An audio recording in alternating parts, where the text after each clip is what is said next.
Her billionaire husband called her useless and divorced her, leaving only $5 as an insult. But within a year, she turned that $5 into $500 million. This journey will be very special. Don't miss the end, please. Hi, my beautiful family. Welcome to Mr. Peter's Stories.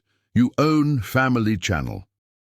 Binta's birthday is coming soon, and she wants you to decide our celebration meal.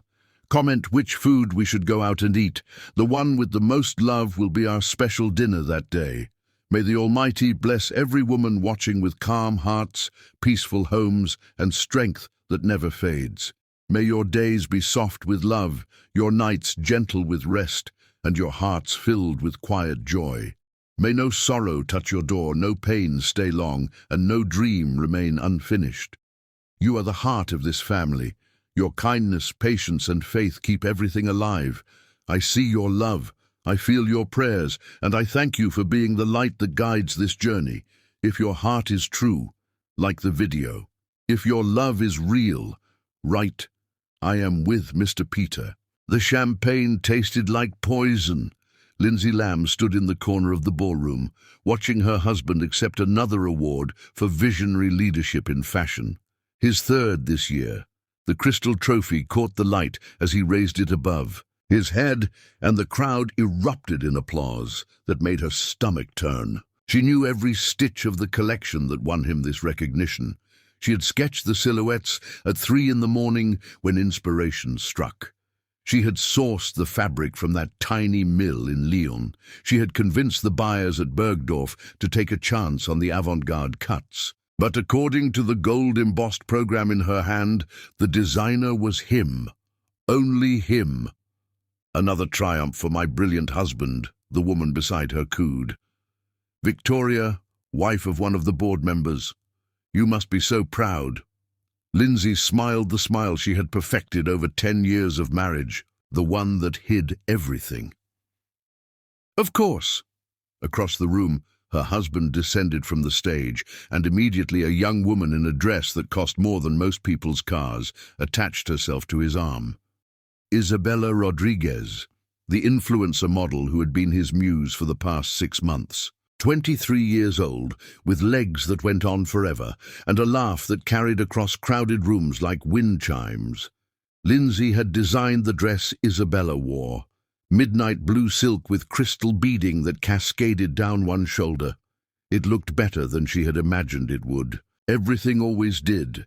Lindsay.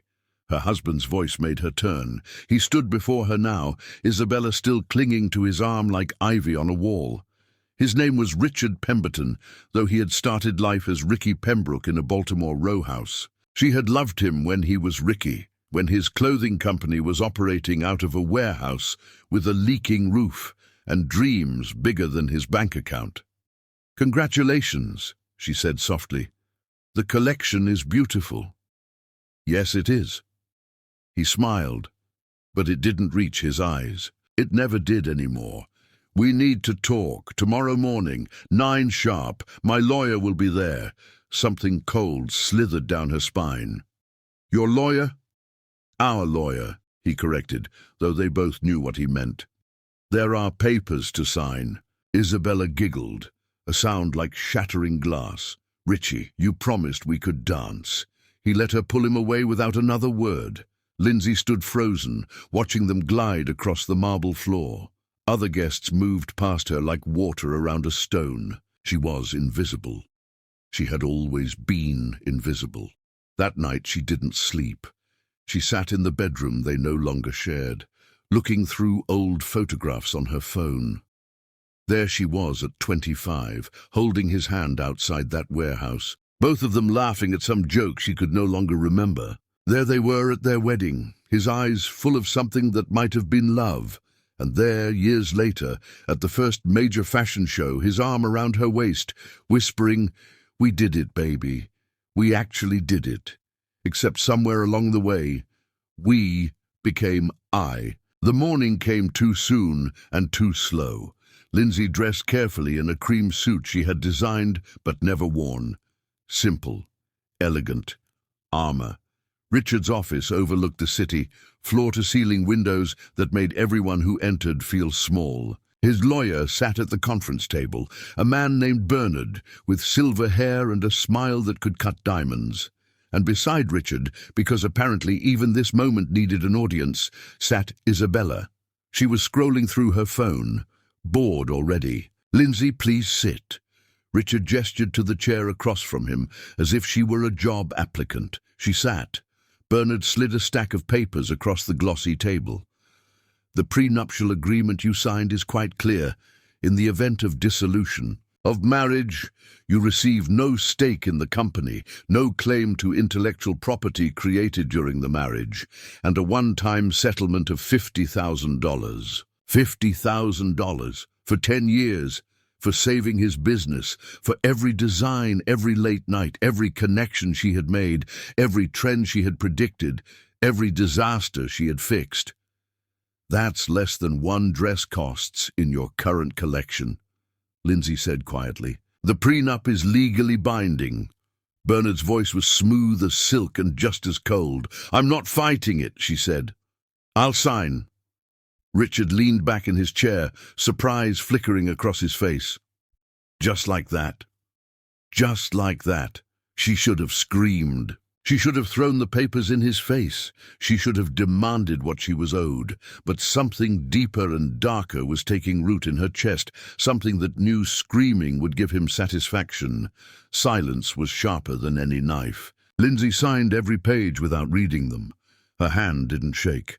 When she finished, she set the pen down gently. "That's it then," Richard said.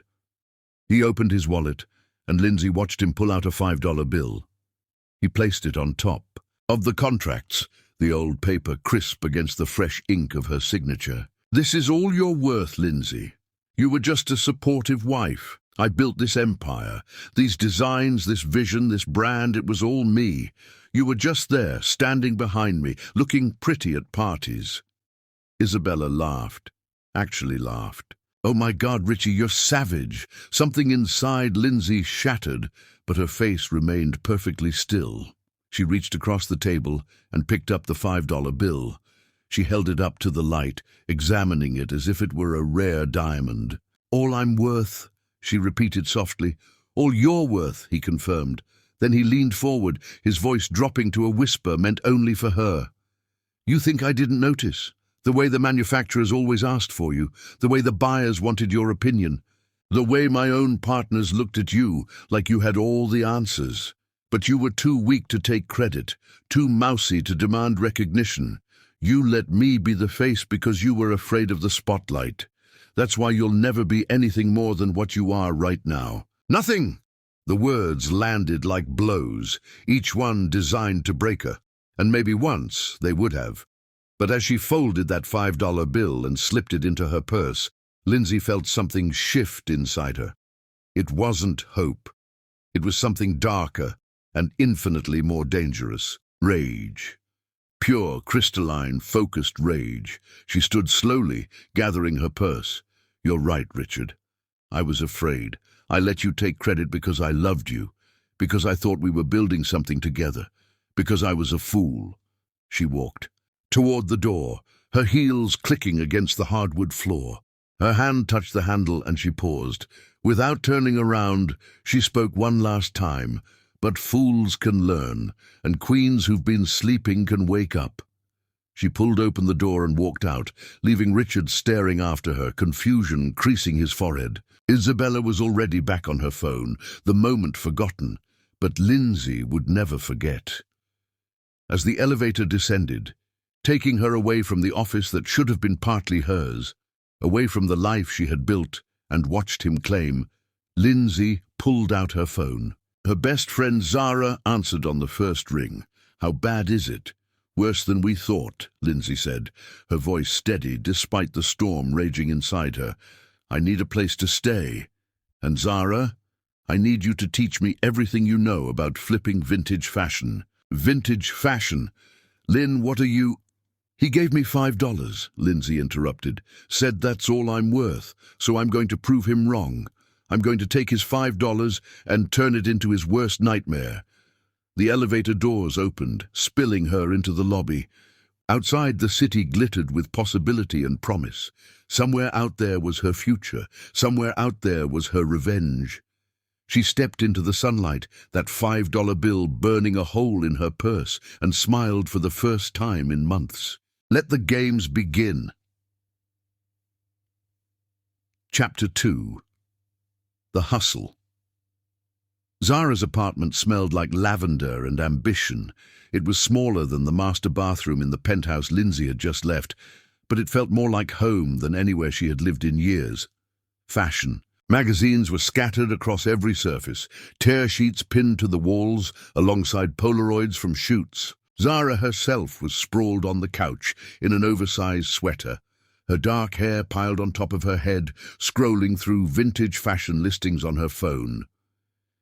"You're serious about this?" Zara said, looking up as Lindsay dropped her suitcases by the door. "It wasn't a question. Deadly serious."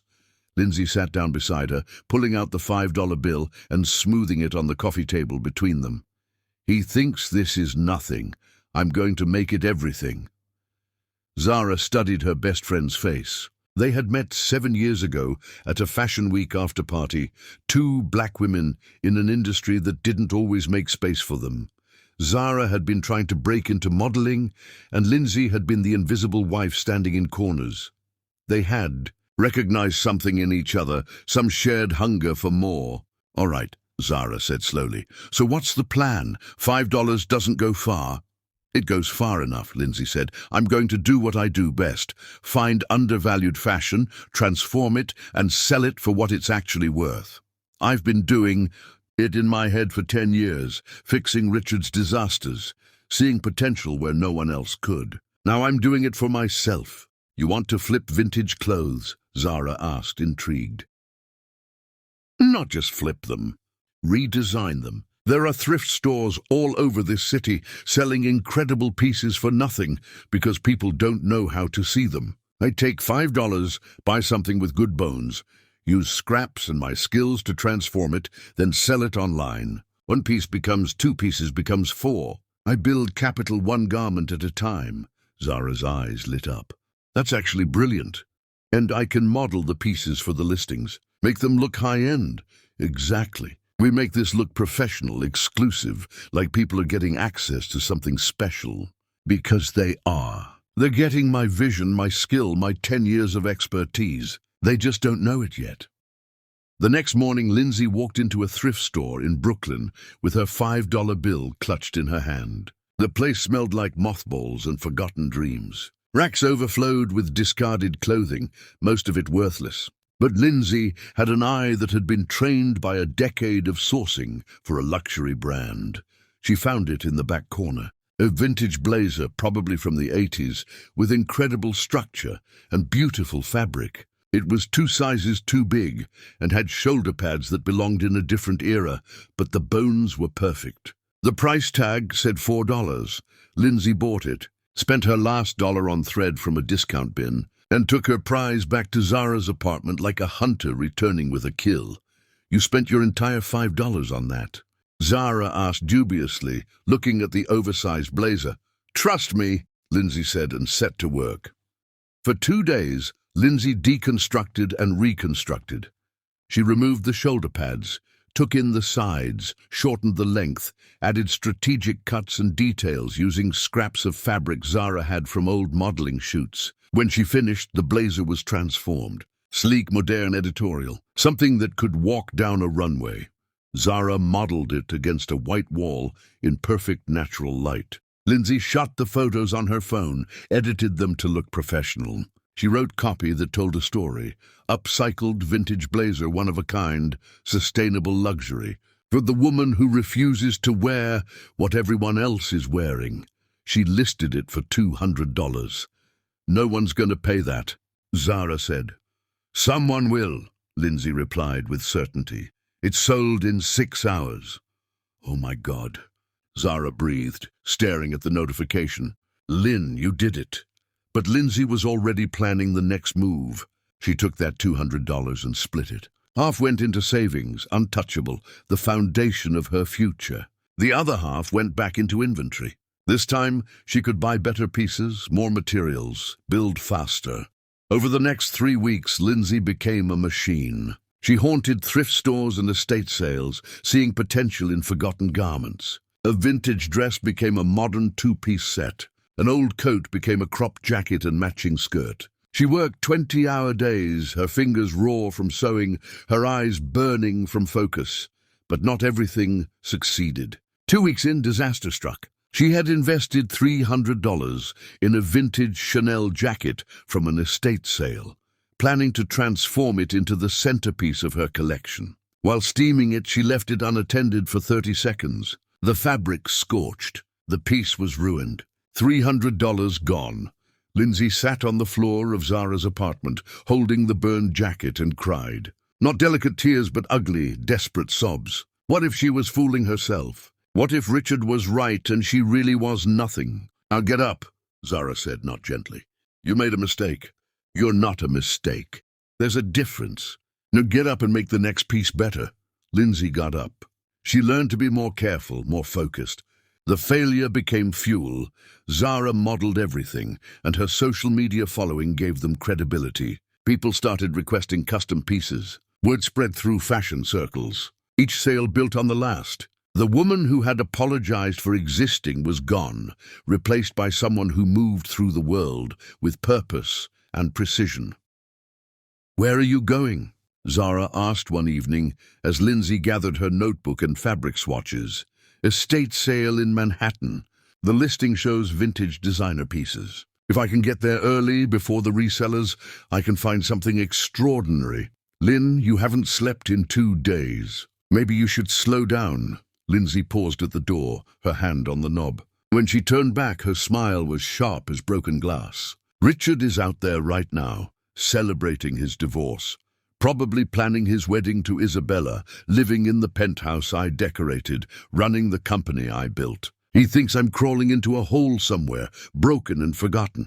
Every second I slow down is a second he wins. So no, I'm not slowing down. Not until I've taken everything he thinks he has and made it mine. She left, and Zara sat alone in the apartment, wondering if she should be worried. But then she thought about the way Richard had treated Lindsay, the way he had erased her from every success, and she decided that maybe the world needed to see what happened when you pushed a queen too far. The breakthrough came at an estate sale in the Upper East Side. Lindsay arrived at dawn, first in line, and when the doors opened, she moved with purpose through rooms filled with the wardrobe of a woman who had clearly been wealthy and stylish in the 70s and 80s. Designer pieces that would cost thousands new were priced at $20, $30, $50 because the family didn't know their value. Lindsay spent $300 and walked out with a treasure trove. Vintage Halston, early Armani, a Givenchy coat that made her heart race. She took them home and began the careful work of transformation, not destroying their essence but updating them, making them relevant for modern bodies and modern lives. She documented everything, before and after photos, videos of her process, the story of sustainable fashion, of giving new life to forgotten beauty. Zara posted it all on social media and something magical happened. It went viral. Fashion bloggers shared it. Sustainability advocates championed it. Young designers reached out asking to learn her techniques. And most importantly, clients started flooding in. People who wanted unique pieces, people who cared about the environment, people who were tired of fast fashion and wanted something with soul.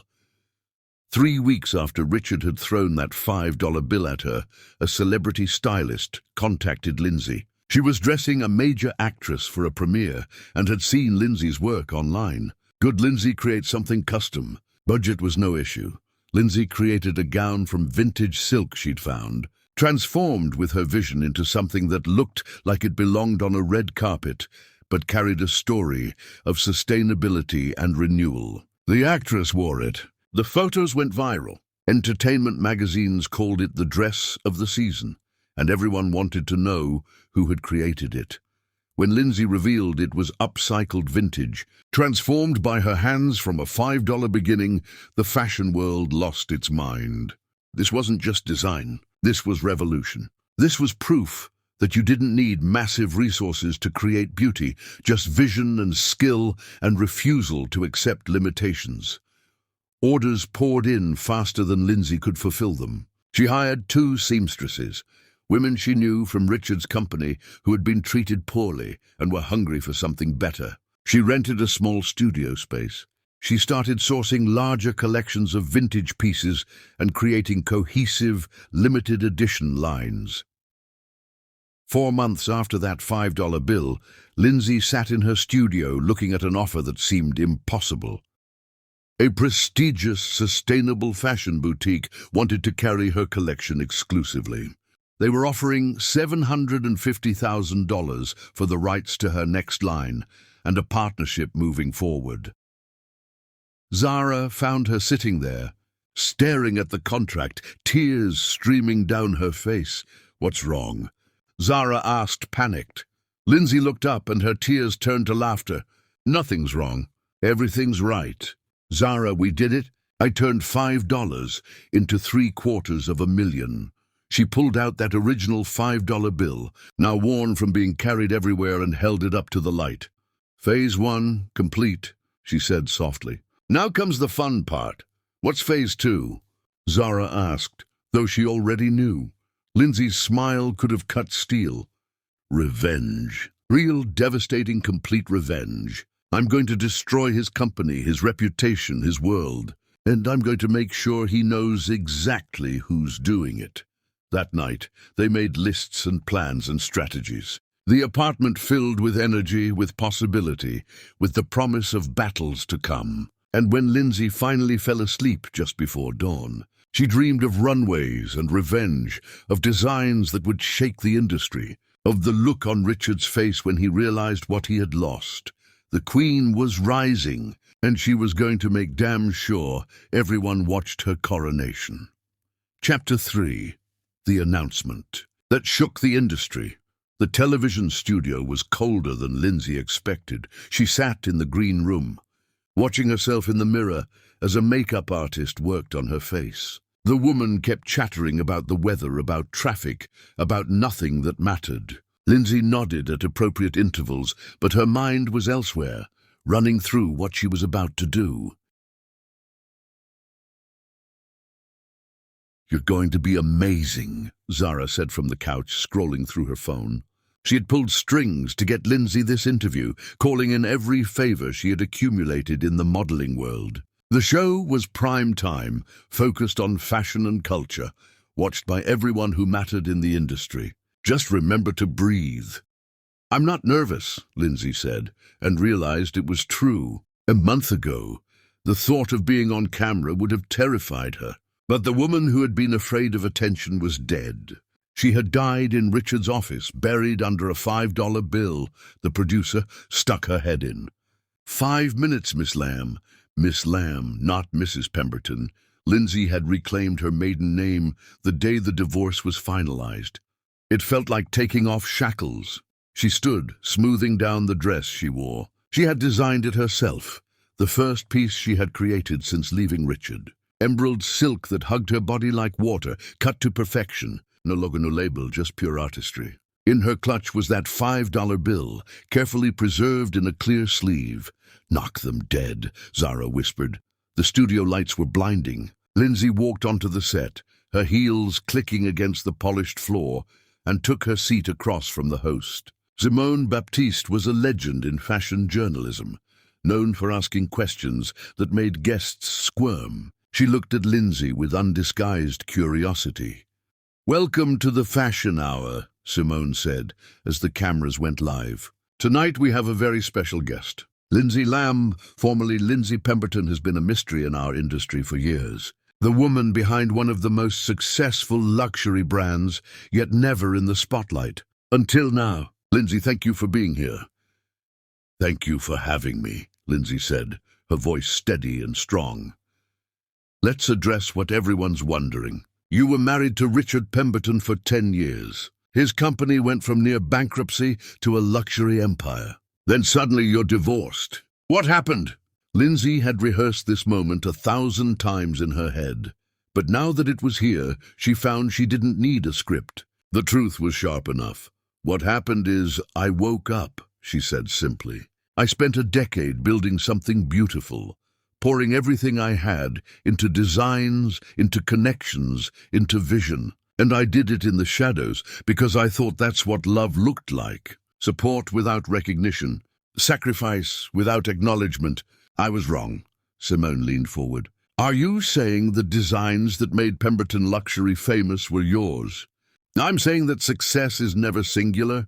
It's a collaboration. But when only one person's name is on everything, when only one person takes the credit, when only one person reaps the rewards while the other is called just a supportive wife, that's not collaboration. That's theft.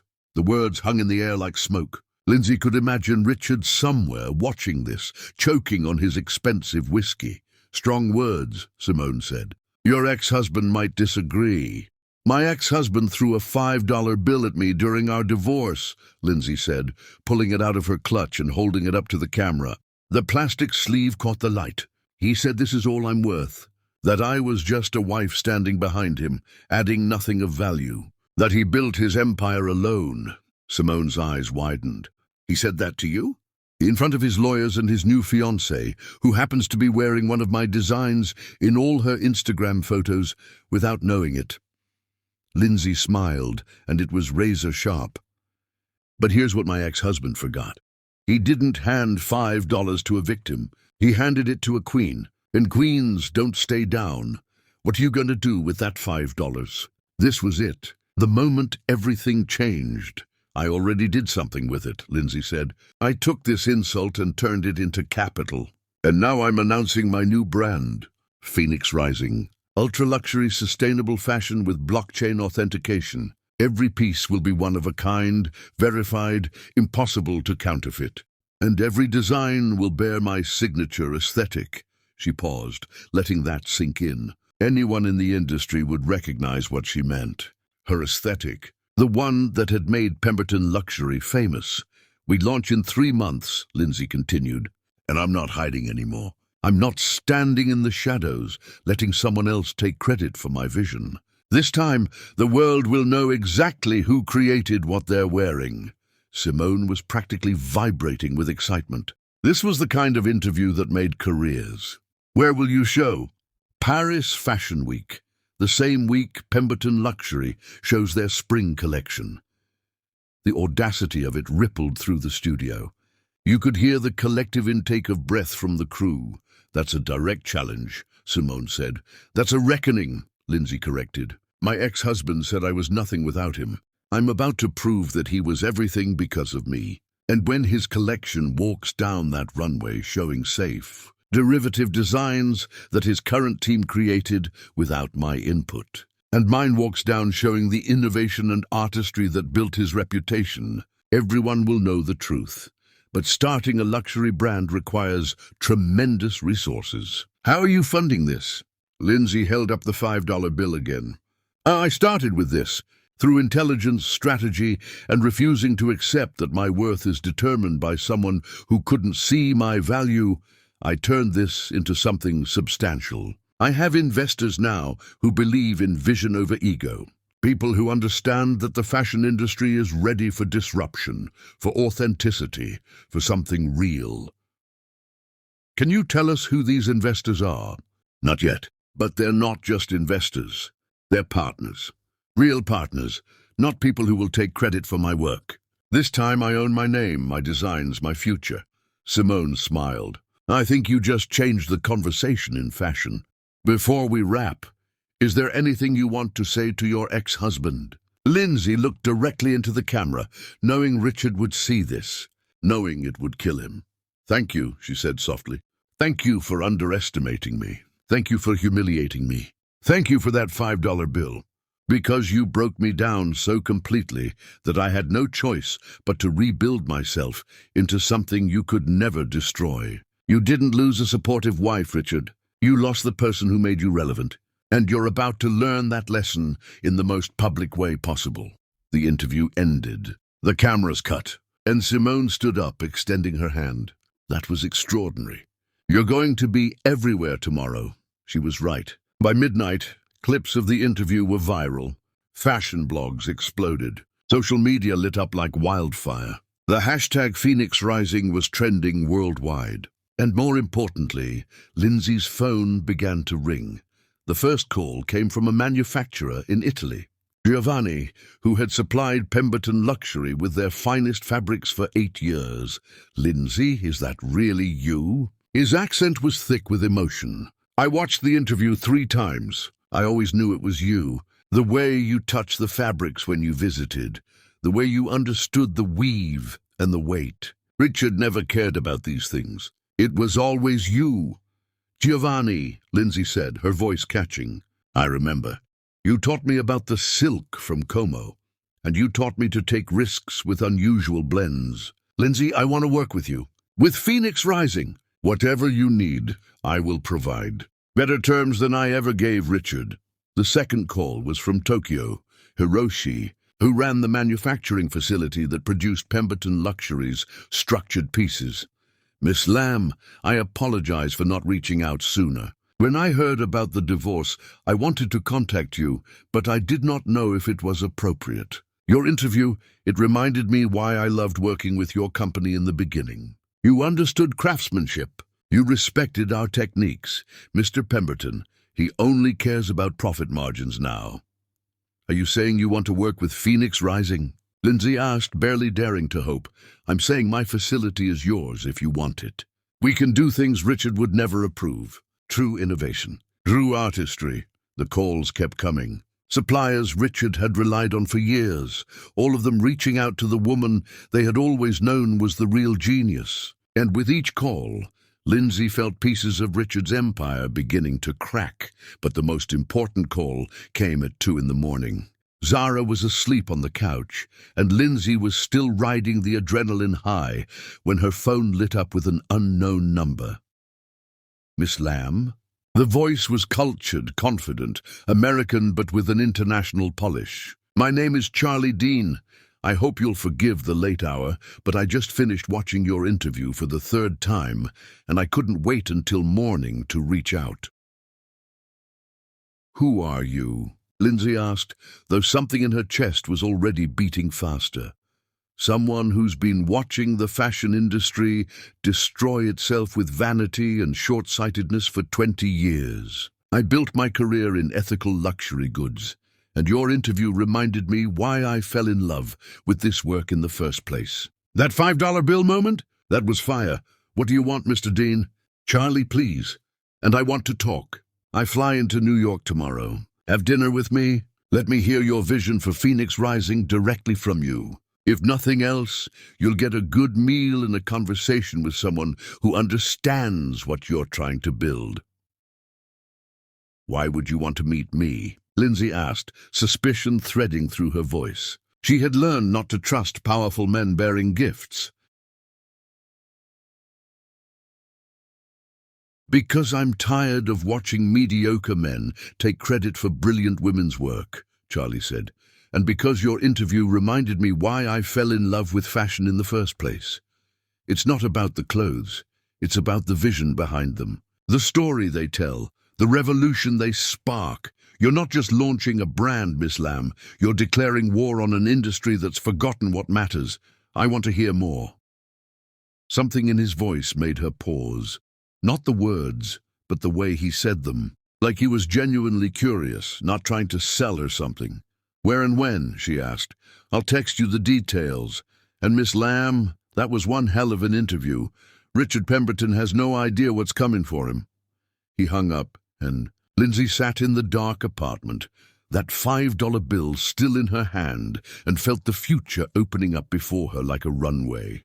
Tomorrow, she would meet this Charlie Dean and decide if he was genuine or just another man looking to exploit her talent. But tonight, she would savor this moment.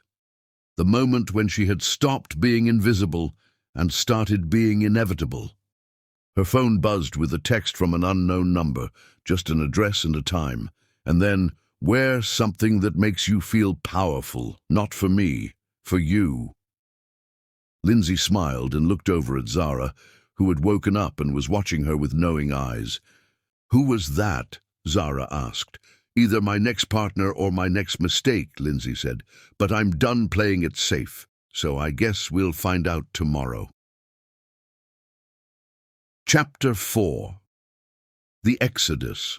The restaurant Charlie Dean chose was the kind of place that didn't have prices on the menu. Lindsay walked in wearing black, a dress of her own design that was all clean lines and dangerous elegance.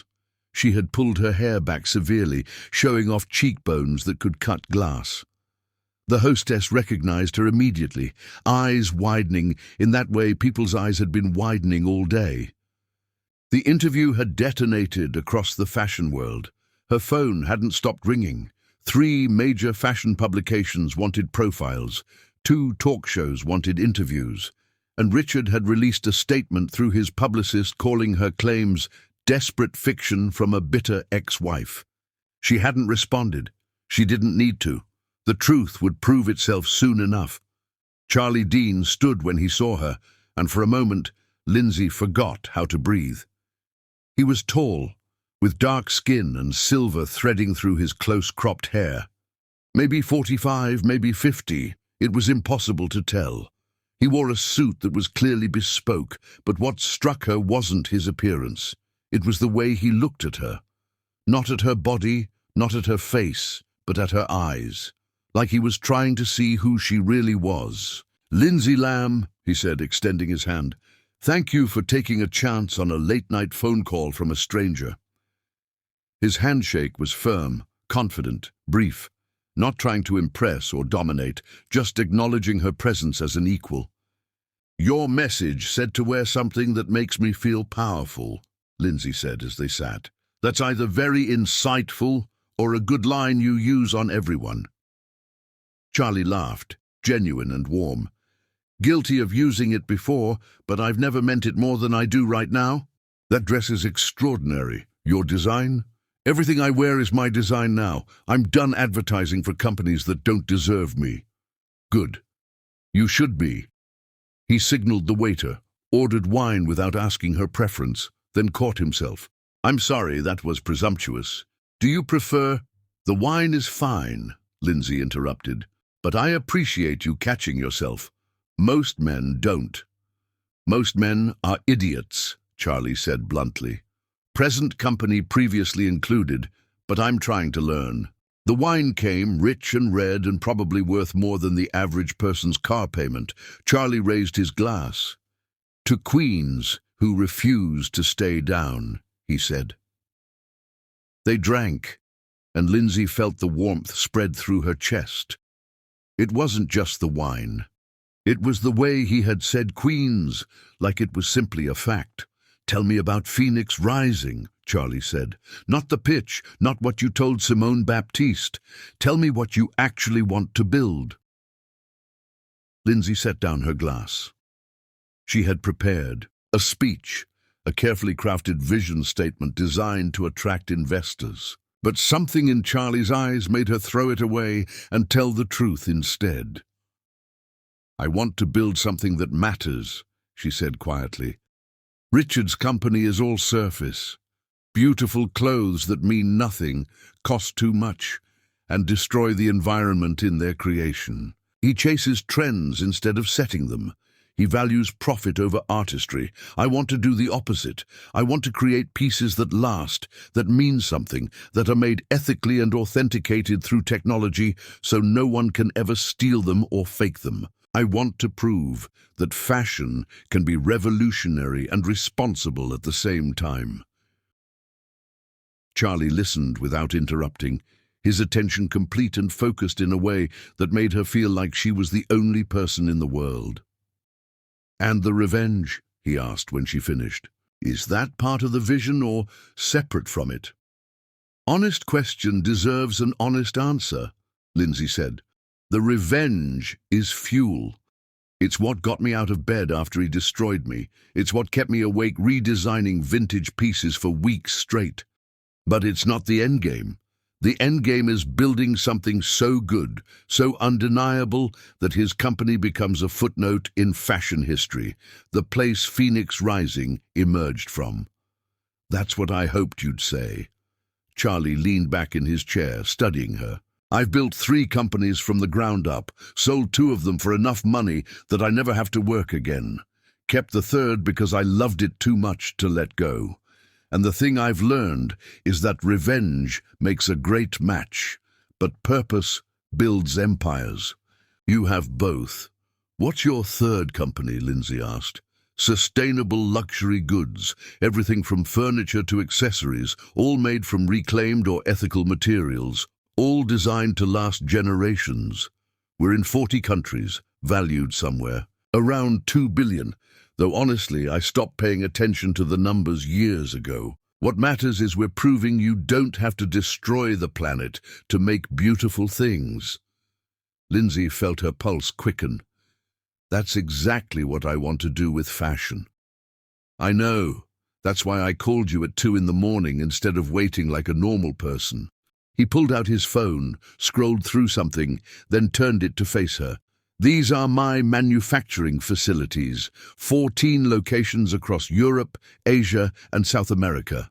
All of them operating under strict ethical guidelines, all of them capable of producing luxury fashion. They're yours if you want them. Mine? For Phoenix Rising. I'm offering partnership, Lindsay. You design, you control the vision, you own the brand. I provide the infrastructure, the distribution networks, the retail relationships. We split profits 60-40 in your favor. You maintain creative control, absolutely. I advise, I support, but I never override. If we disagree, your voice wins. It was too good, too perfect. Lindsay had learned that when something seemed too perfect, it usually hid poison. What do you get out of this? She asked, suspicion sharpening her voice. Charlie's smile was rueful. Fair question. What I get is the chance to be part of something that matters. I'm bored, Lindsay. I've been bored for 5 years. I've made my money, proved my point, won my wars. But watching your interview, seeing that fire in your eyes when you held up that $5 bill, I remembered what it felt like to fight for something bigger than myself. I want that feeling again, and I want to watch you destroy the man who thought you were worthless. That's not a business strategy, Lindsay said. No, it's not, but it's honest. Charlie leaned forward, his eyes intense. I could give you all the logical reasons. Phoenix Rising aligns with my brand values. The blockchain authentication angle is innovative. The sustainable luxury market is primed for disruption. All of that is true. But the real reason I'm here is because I watched a brilliant woman get erased by a mediocre man, and I'm in a position to help her write a different ending. So I'm offering. Take it or leave it. But know that this offer comes with no strings, no hidden agendas, no expectation of anything beyond partnership. Lindsay studied him, looking for the lie, the angle, the trap. She found none. What she found instead was something more dangerous, sincerity. I need to think about it, she said. Take all the time you need. Charlie signaled for the check. But while you're thinking, let me tell you what's happening right now to Richard's company. What do you mean? I mean, your interview didn't just go viral with consumers. It went nuclear in the industry. I've been making calls all day, talking to people I know in manufacturing and retail. Giovanni called you already, didn't he? And Hiroshi? Lindsay nodded, surprised he knew. They're not the only ones. 5 more. Suppliers have contacted me today, asking if I know how to reach you. They all want out of their contracts with Pemberton Luxury. Richard's been burning bridges for years, treating people like they're disposable. They stayed because his company was successful, but now that they know you were the secret ingredient, they want to work with the real talent. That will destroy his production capabilities, Lindsay breathed. It gets better, Charlie said, a wicked gleam in his eye. 3 of his board members called me. Not to invest in Phoenix Rising, though they'd love to. They called to ask my advice on forcing Richard out of his own company. Apparently, there's been concern for a while that quality's declining, that his design vision has become stale.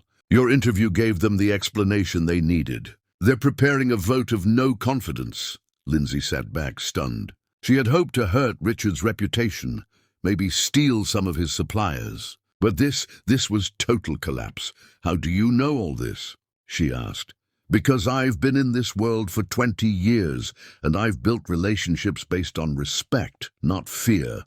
When people trust you, they tell you things. They ask for advice. They share information. Richard never learned that. He thought power meant making people afraid of him. But fear breeds resentment, and resentment waits for the first opportunity to strike back. You gave them that opportunity.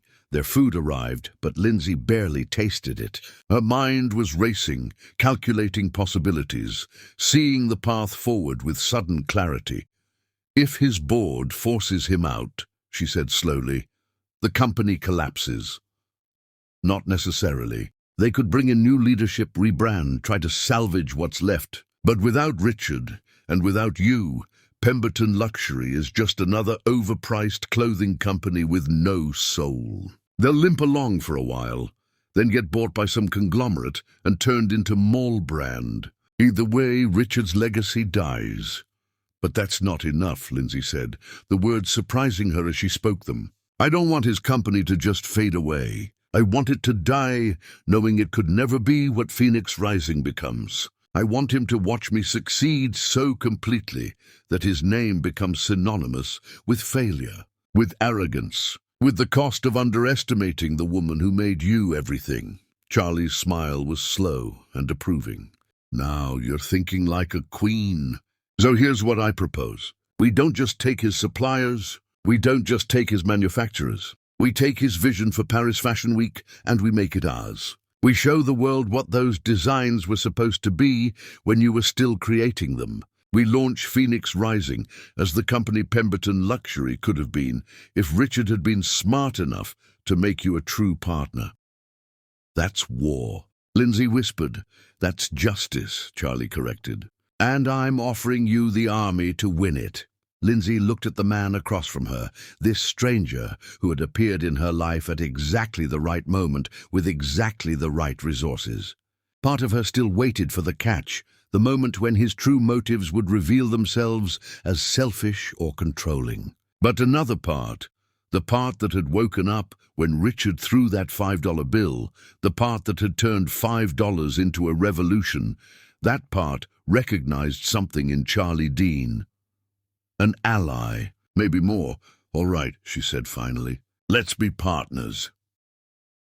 Charlie extended his hand across the table, and when Lindsay took it, she felt electricity spark between them. Not romantic, not yet, but something equally powerful. Recognition, the meeting of two people who understood what it meant to fight for something bigger than themselves. To Phoenix Rising, Charlie said. To revenge. Lindsay answered. To both, Charlie agreed. Because the best revenge is building something so extraordinary that it makes your enemies irrelevant. They shook, and the deal was done.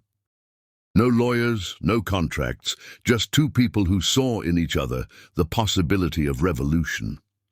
As they left the restaurant, Charlie handed her a folder. Information on our facilities, our contacts, our resources, everything you need to start planning. I'll have my lawyers draw up the partnership agreement based on the terms I outlined. You have your own lawyer review it, change anything you want. This is your company, Lindsay. I'm just here to help you build it. Why do I feel like I just made a deal with the devil? Lindsay asked, but she was smiling. Because smart people are suspicious of gifts, Charlie said. But I'm not the devil. I'm just a man who's tired of watching brilliant people get crushed by mediocre ones. And I'm very good at helping them fight back. He got into a car that had appeared as if by magic, and Lindsay stood on the sidewalk clutching the folder, feeling the foundation of her new life solidifying beneath her feet. Her phone buzzed. A text from Zara. Well, is he legit, or do I need to start Googling him for red flags? Lindsay typed back, he's either the best thing that's happened to me or the biggest risk I've ever taken. Either way, we're doing this. 3 dots appeared, then, that's my girl. Come home and tell me everything. But before Lindsay could hail a cab, her phone rang. Unknown number, she answered. You bitch, Richard's voice was venomous, slurred with alcohol. "You absolute bitch. Do you know what you've done? Do you have any idea what your little interview stunt cost me?" "Every penny you stole from me," Lindsay said calmly. "Every ounce of credit you took that wasn't yours. Every moment you made me feel small and worthless. That's what it cost you, Richard. And I'm just getting started. I'll destroy you," he hissed. "I'll make sure you never work in this industry again." "You can't destroy what you never truly saw," Lindsay said. "And you can't threaten someone who's already lost everything and built it back stronger. Enjoy your empire while it lasts, Richard. Because by Paris Fashion Week everyone will know the truth. You were never the designer. You were just the man who was smart enough to marry one, and stupid enough to throw her away." She hung up before he could respond and stood there on the street, shaking not with fear, but with exhilaration. The war had officially begun, and this time she was going to win. Chapter 5. The Perfect Storm. The studio smelled like creation. Lindsay stood in the center of what had once been an abandoned warehouse in Brooklyn, now transformed into the headquarters of Phoenix Rising. Fabric samples covered every surface, sketches pinned to walls, half-finished garments hanging on dress forms like ghosts waiting to be born. Around her, a team of 12 worked with focused intensity. These weren't just employees. They were believers.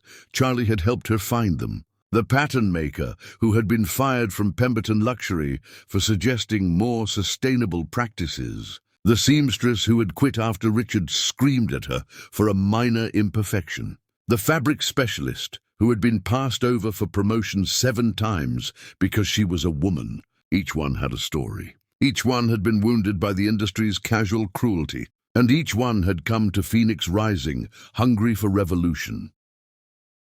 "The silk arrived from Giovanni," Zara called out, wheeling in a rack of fabric that shimmered like liquid moonlight. She had officially joined the company as creative director, her modeling connections proving invaluable. "He sent twice what you ordered.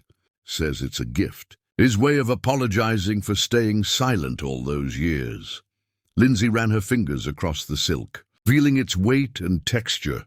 Perfect. Everything was coming together with an ease that felt almost supernatural. Or maybe it wasn't supernatural at all. Maybe this was what happened when you finally stopped fighting against your own brilliance.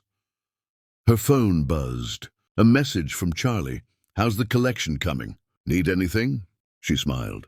He checked in daily, but never demanded to see the work. Trusted her completely. It was intoxicating being trusted like this. Being seen as capable rather than decorative.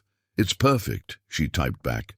"Thank you for believing in this. I don't believe in this. I believe in you. There's a difference." Lindsay stared at the message longer than necessary, feeling something warm bloom in her chest. She pushed it down. There would be time for feelings later. Right now, there was work. The launch date was set for Paris Fashion Week, deliberately scheduled for the same evening as Pemberton Luxury's show. The fashion world was buzzing with anticipation. Some called it audacious, others called it suicide. Lindsay called it necessary. But Phoenix Rising wasn't just launching at Paris Fashion Week. Charlie had arranged something bigger, a pop-up exhibition in Manhattan, timed perfectly with Richard's seasonal release. Celebrity stylists had been given early access to Phoenix designs, and the response had been electric. 3 major actresses had already committed to wearing Phoenix Rising to upcoming award shows. "Lindsay," called out Jade, the pattern maker. "The structured jacket isn't sitting right. Can you look?" Lindsay crossed to where Jade worked, examining the garment with critical eyes. The problem revealed itself immediately. The shoulder seam was 2 millimeters too far back. Such a small error, but it changed everything. "Here," Lindsay said, adjusting the fabric. "The line needs to flow from here to here, see? It's about the body's natural movement, not forcing it into an unnatural shape."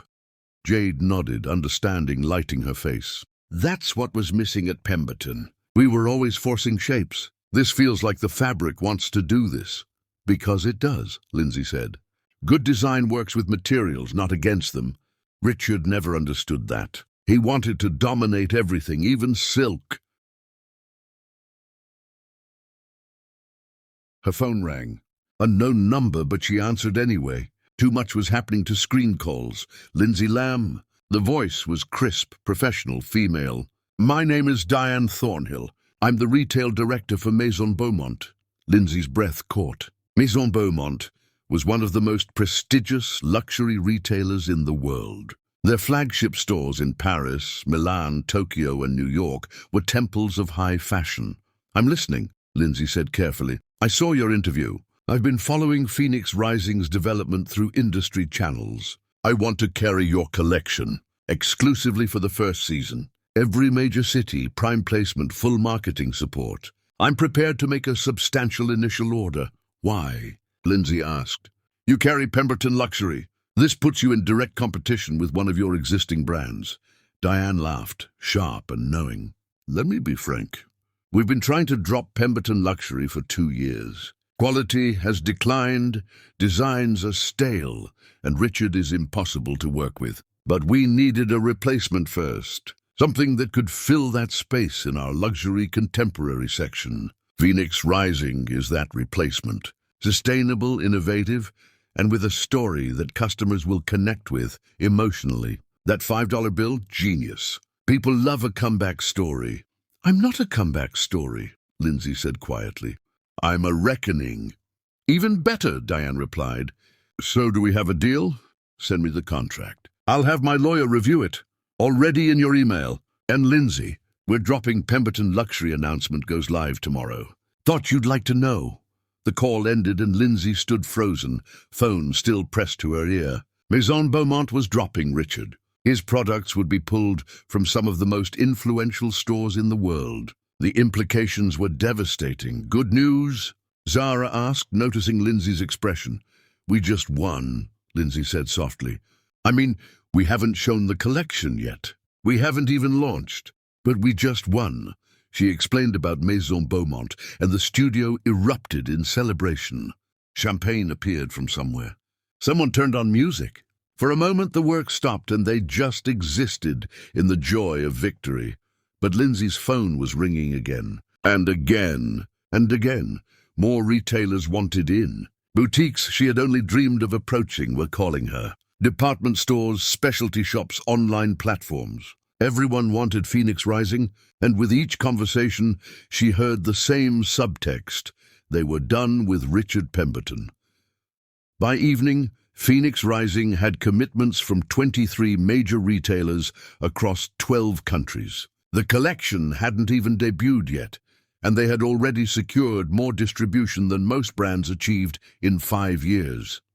Charlie called just after sunset. Have you seen the news? Which news? Lindsay asked. There was so much news today, she couldn't keep track. Richard fired his entire design team, publicly blamed them for declining quality, says he's going back to basics, designing everything himself again. Lindsay closed her eyes, imagining Richard's panic. He had built his reputation on her work, then coasted on the talent of the team he assembled. Now faced with losing everything, he thought he could recapture the magic alone. He couldn't, he never had that magic. It had always been borrowed. He's going to fail, she said. Spectacularly, Charlie agreed. His board is furious. Stock dropped 6% today. And that's before Maison Beaumont's announcement hits tomorrow. Lindsay, you're destroying him without even trying.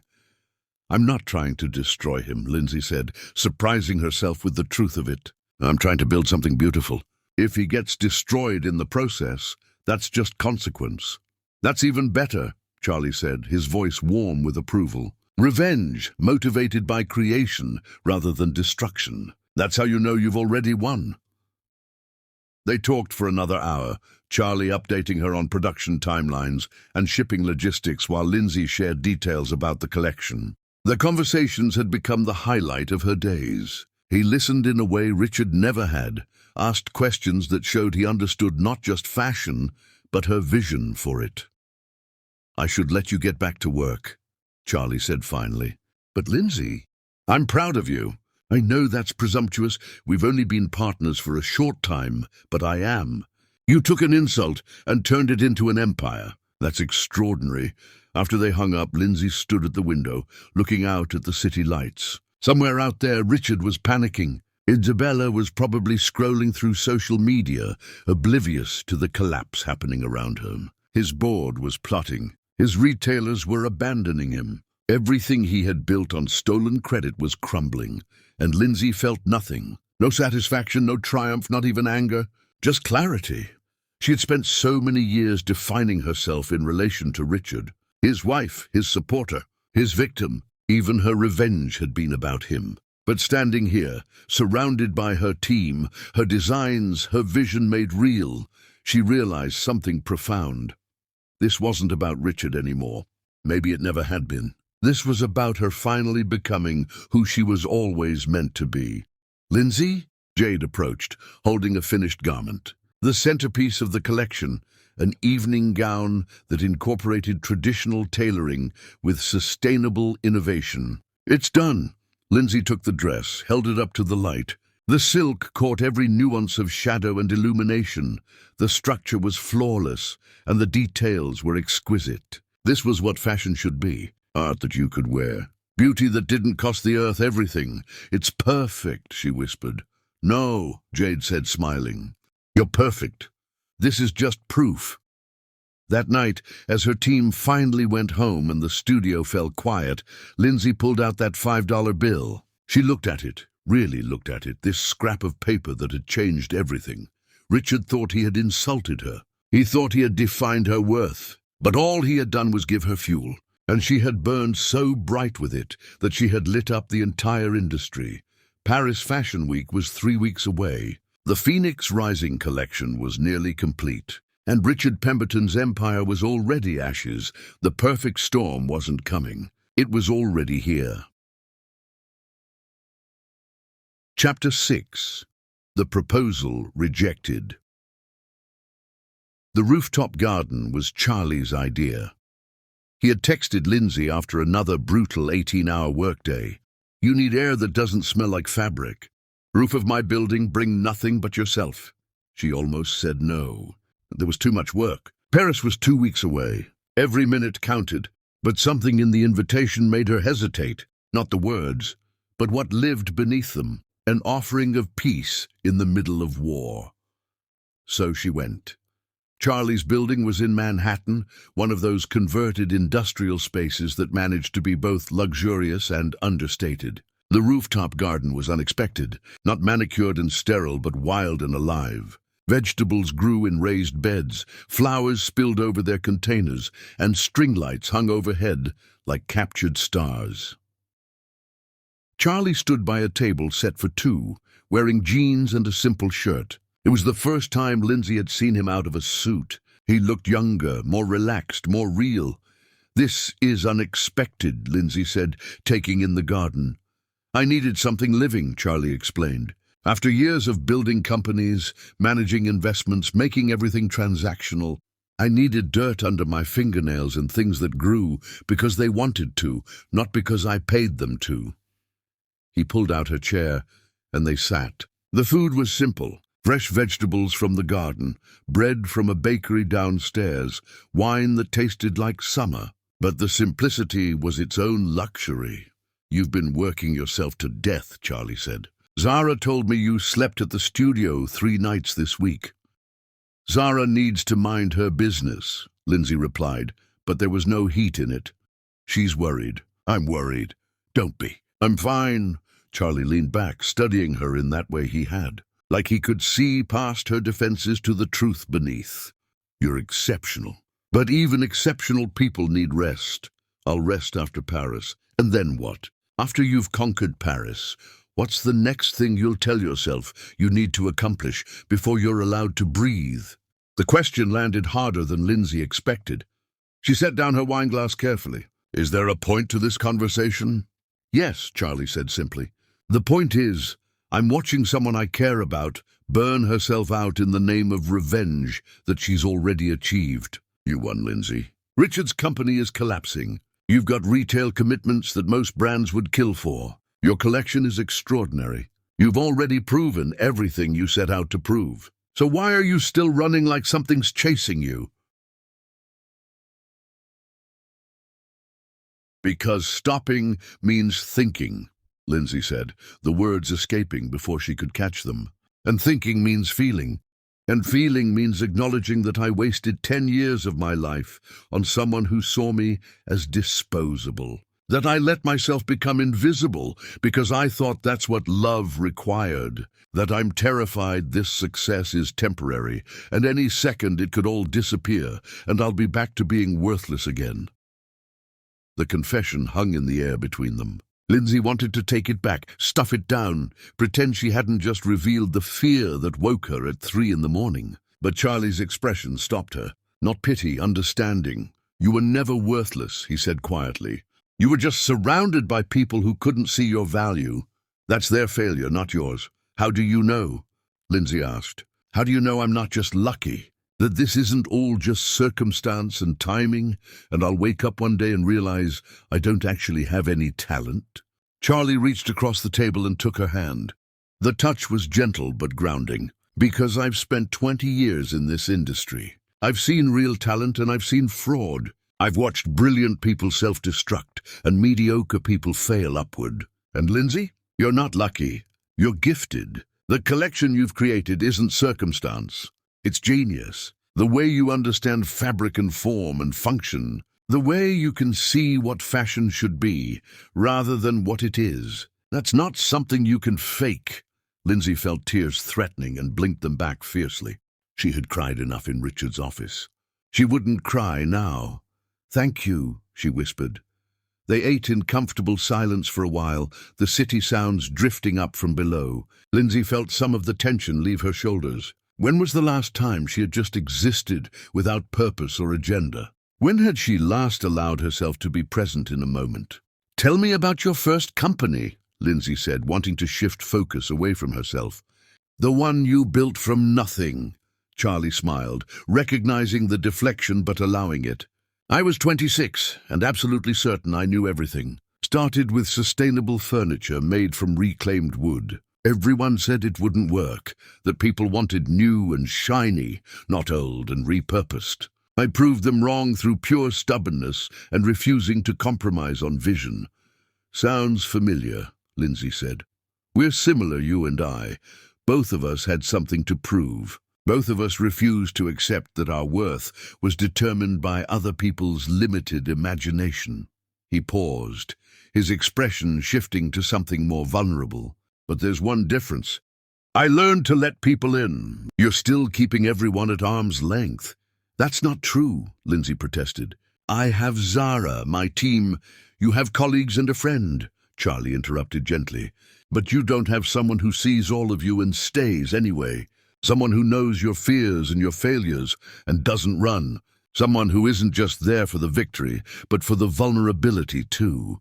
The words created a silence that felt heavy with meaning. Lindsay looked at Charlie, really looked at him, and saw what she had been deliberately not seeing for weeks. The way his eyes followed her when she wasn't looking. The way he found excuses to check in. The way he said her name like it mattered. But she also remembered something from earlier that week. A meeting with the production team, where Charlie had overridden one of her fabric choices, calling a supplier directly without consulting her first. He'd apologized later, said he was just trying to help expedite things, but it had felt like Richard. Just for a moment, that impulse to take control, to decide what was best without asking. Charlie, she started. I'm falling in love with you, he said, cutting her off. I have been since that first dinner, when you explained what you wanted to build. Maybe even since I watched your interview and saw that fire in your eyes. I know the timing is terrible. I know you're focused on Paris. I know you just got out of a marriage that destroyed you. But I can't keep pretending I'm just your business partner when every day I want to be more than that. Lindsay's heart was racing. Part of her wanted to lean across the table and kiss him. Part of her wanted to run. All of her was terrified. I can't, she said, her voice barely audible. Charlie, I can't do this. Why not? Because I don't trust it. Last week, you called that fabric supplier without asking me. You made a decision about my collection without consulting me. And I know you were trying to help. I know you apologized, but it reminded me of Richard. How it starts small. How someone who loves you starts making choices for you because they think they know better. And I can't, her voice cracked. I can't go back to being someone who disappears into someone else's vision. Charlie's face showed something that looked like pain mixed with understanding. You're right.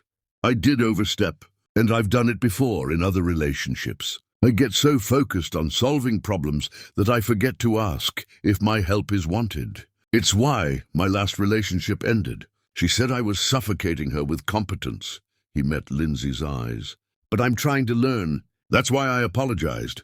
That's why I'm telling you this now, instead of pretending I'm perfect. I'm not asking you to disappear into me, Lindsay. I'm asking if you'll risk teaching me how to love you the right way. Charlie didn't let go of her hand.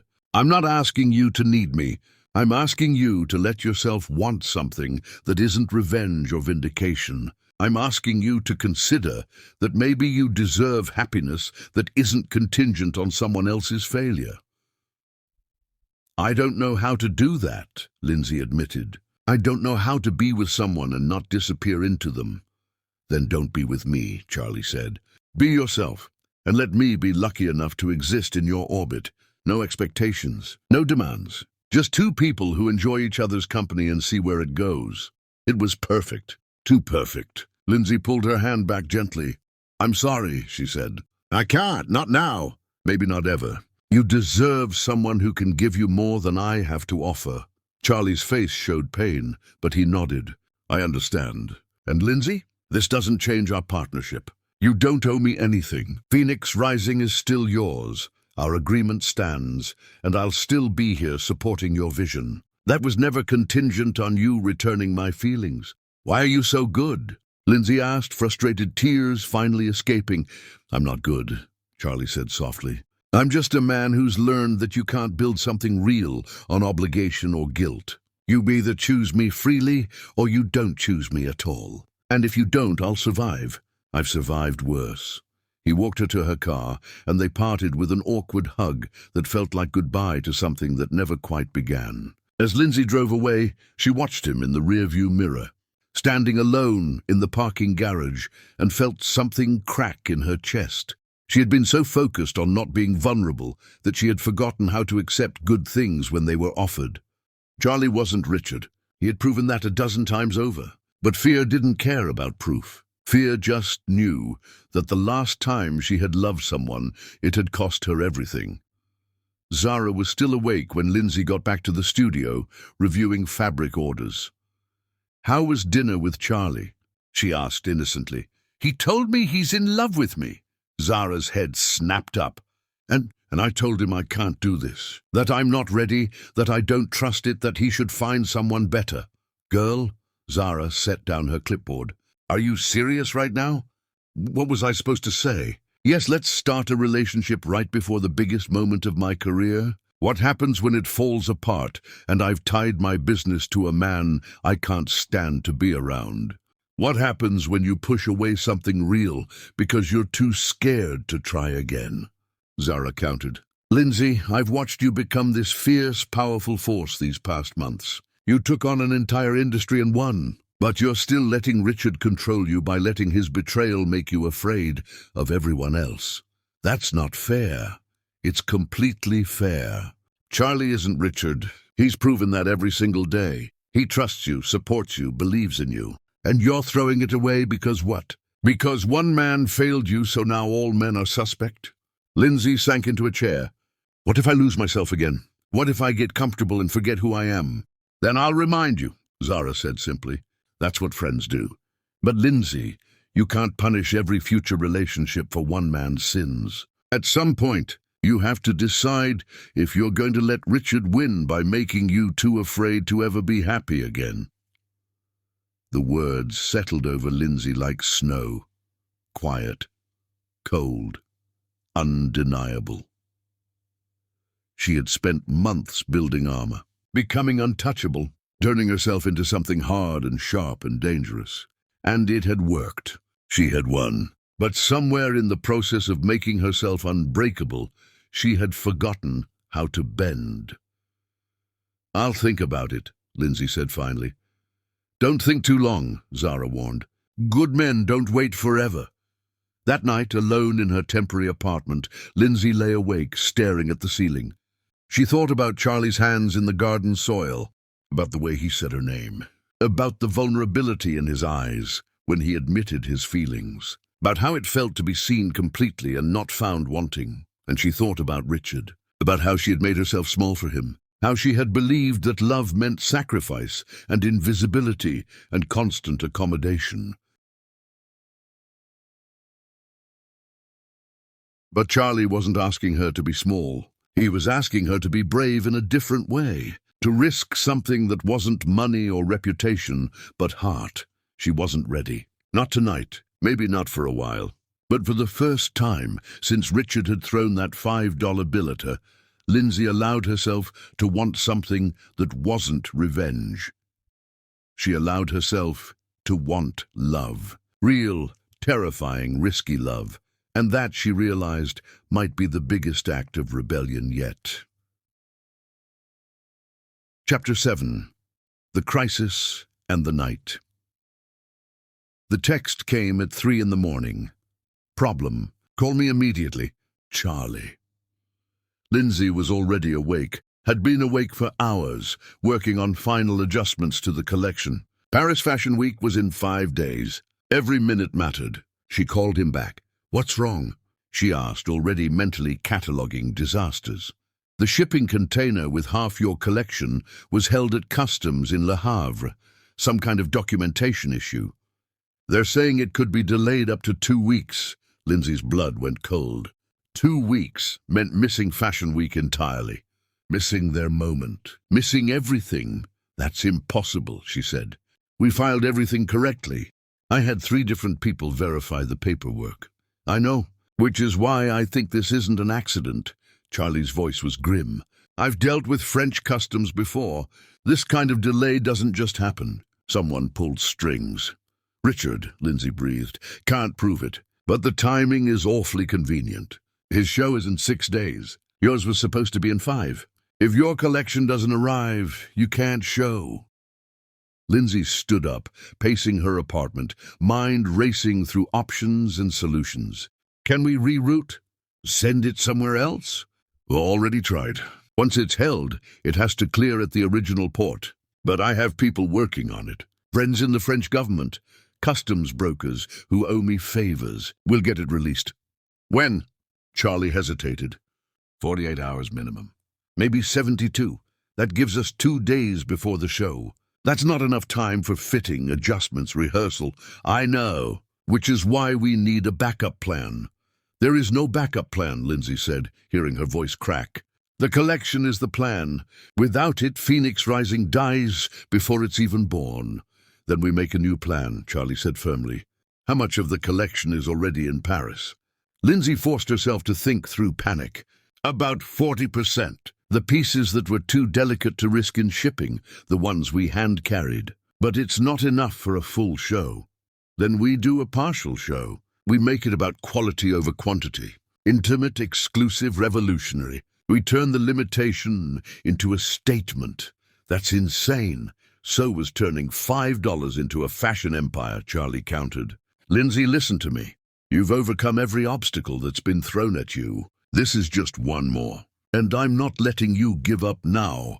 Something in his voice steadied her. The absolute certainty. The refusal to accept failure. All right, she said. I'm on the next flight to Paris. We'll figure this out. I'm already at the airport. Meet me at the gate. 8 hours later, Lindsay stood in the Parisian atelier they had rented, looking at the partial collection with exhausted eyes. The pieces were beautiful, but there weren't enough of them. Not for the kind of statement they needed to make.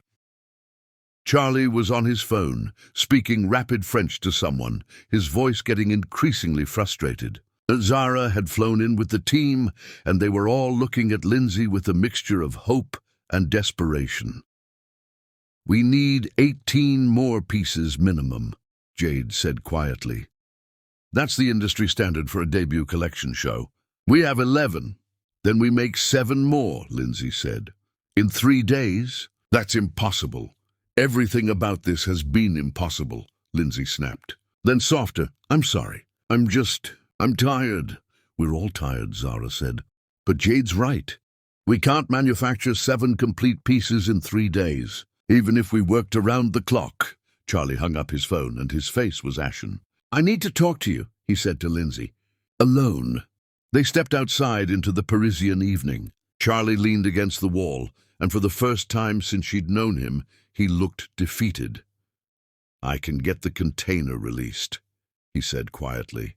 But it's going to cost me everything I've been building for the past 2 years. What do you mean? There's a deal, a major acquisition I've been negotiating. It would triple my company's reach, cement my legacy. The French partner on that deal has the connections to clear your shipment immediately. But he wants my stake in the acquisition as payment. If I give it up, I lose years of work. If I don't, you lose Phoenix Rising. Lindsay felt the breath leave her lungs. Charlie, you can't. That's your future. No, Charlie said, meeting her eyes. You're my future. This company I'm building, it's just business. But what you're doing, it matters. It changes things. And I'm not going to let some customs bureaucrat destroy it because I was too selfish to make a sacrifice.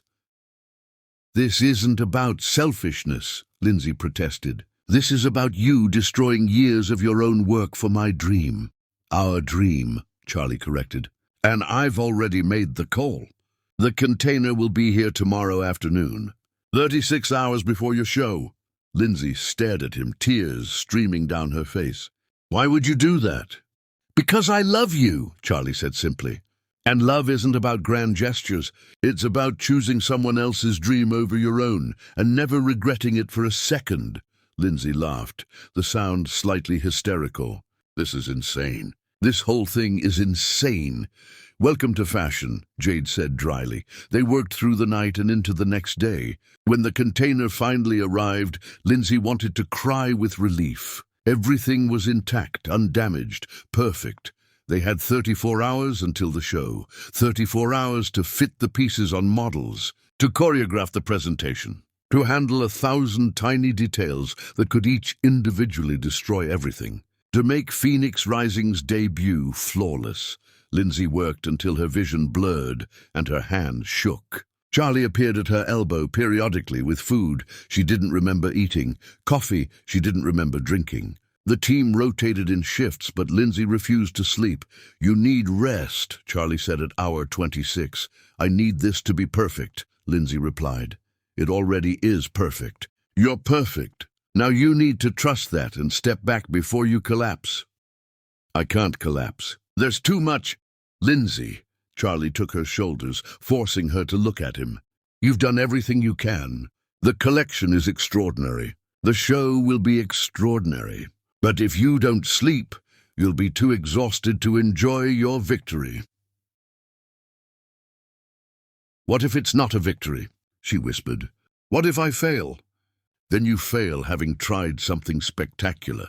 But you won't fail. I know you won't, not because you're lucky, but because you're brilliant. Because every piece in this collection shows a vision that the fashion world has been starving for. Because you took everything Richard tried to destroy and turned it into art. You've already won, Lindsay. Tomorrow is just the world catching up. She wanted to argue, but exhaustion was winning. Charlie guided her to a couch in the corner of the atelier, covered her with his jacket, and sat beside her. Just for an hour, Lindsay mumbled. Just for an hour, Charlie agreed. When she woke, light was streaming through the windows. She shot up in panic. What time is it? 6 hours before the show, Charlie said calmly.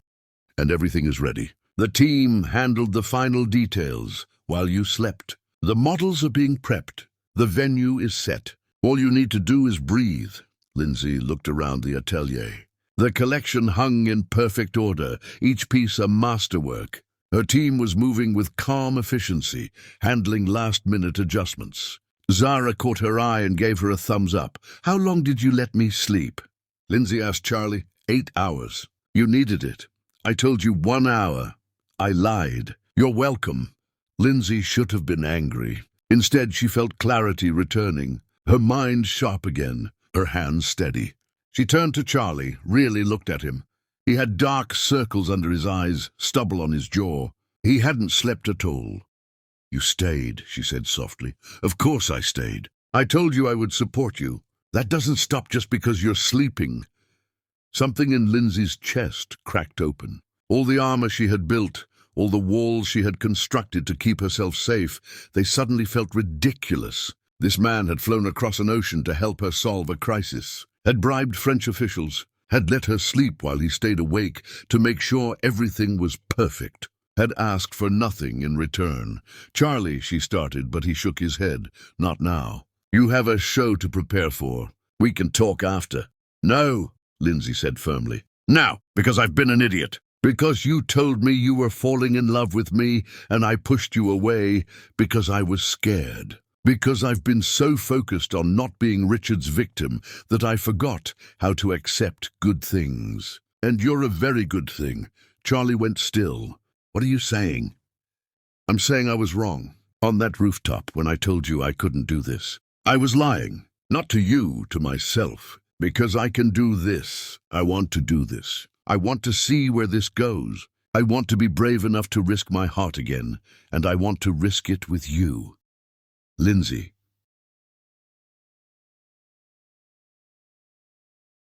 "I'm terrified," she continued. "I'm terrified I'll mess this up or lose myself or repeat all the mistakes I made with Richard.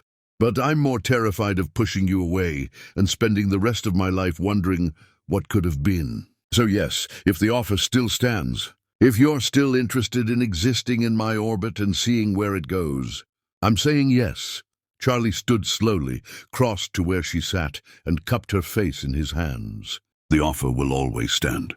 Today, tomorrow, 10 years from now. I'm not going anywhere." He kissed her, and Lindsay felt everything else fall away. The fear, the exhaustion, the pressure of the upcoming show. There was just this. Just the feeling of being seen and chosen and valued for exactly who she was. "We have terrible timing," she murmured against his lips. "We have perfect timing," Charlie corrected. "Right before you change the fashion world forever." "That seems appropriate." Someone cleared their throat. They broke apart to find Zara standing there grinning like a fool. "About damn time," she said. "Now can you two stop being adorable and help me with these models? We have a show to put on." The next 5 hours were a blur. Makeup, hair, final fittings, 1,000 tiny adjustments. The venue filled with industry insiders, celebrities, journalists. Everyone who mattered in fashion had come to see Phoenix Rising's debut. Backstage, Lindsay stood with her team, looking at the collection one last time before it walked out into the world. Each piece represented something. Her pain, her resurrection. Her refusal to accept that her worth was defined by someone who couldn't see her value. "Nervous?" Charlie asked, appearing at her side. "Excited," Lindsay corrected.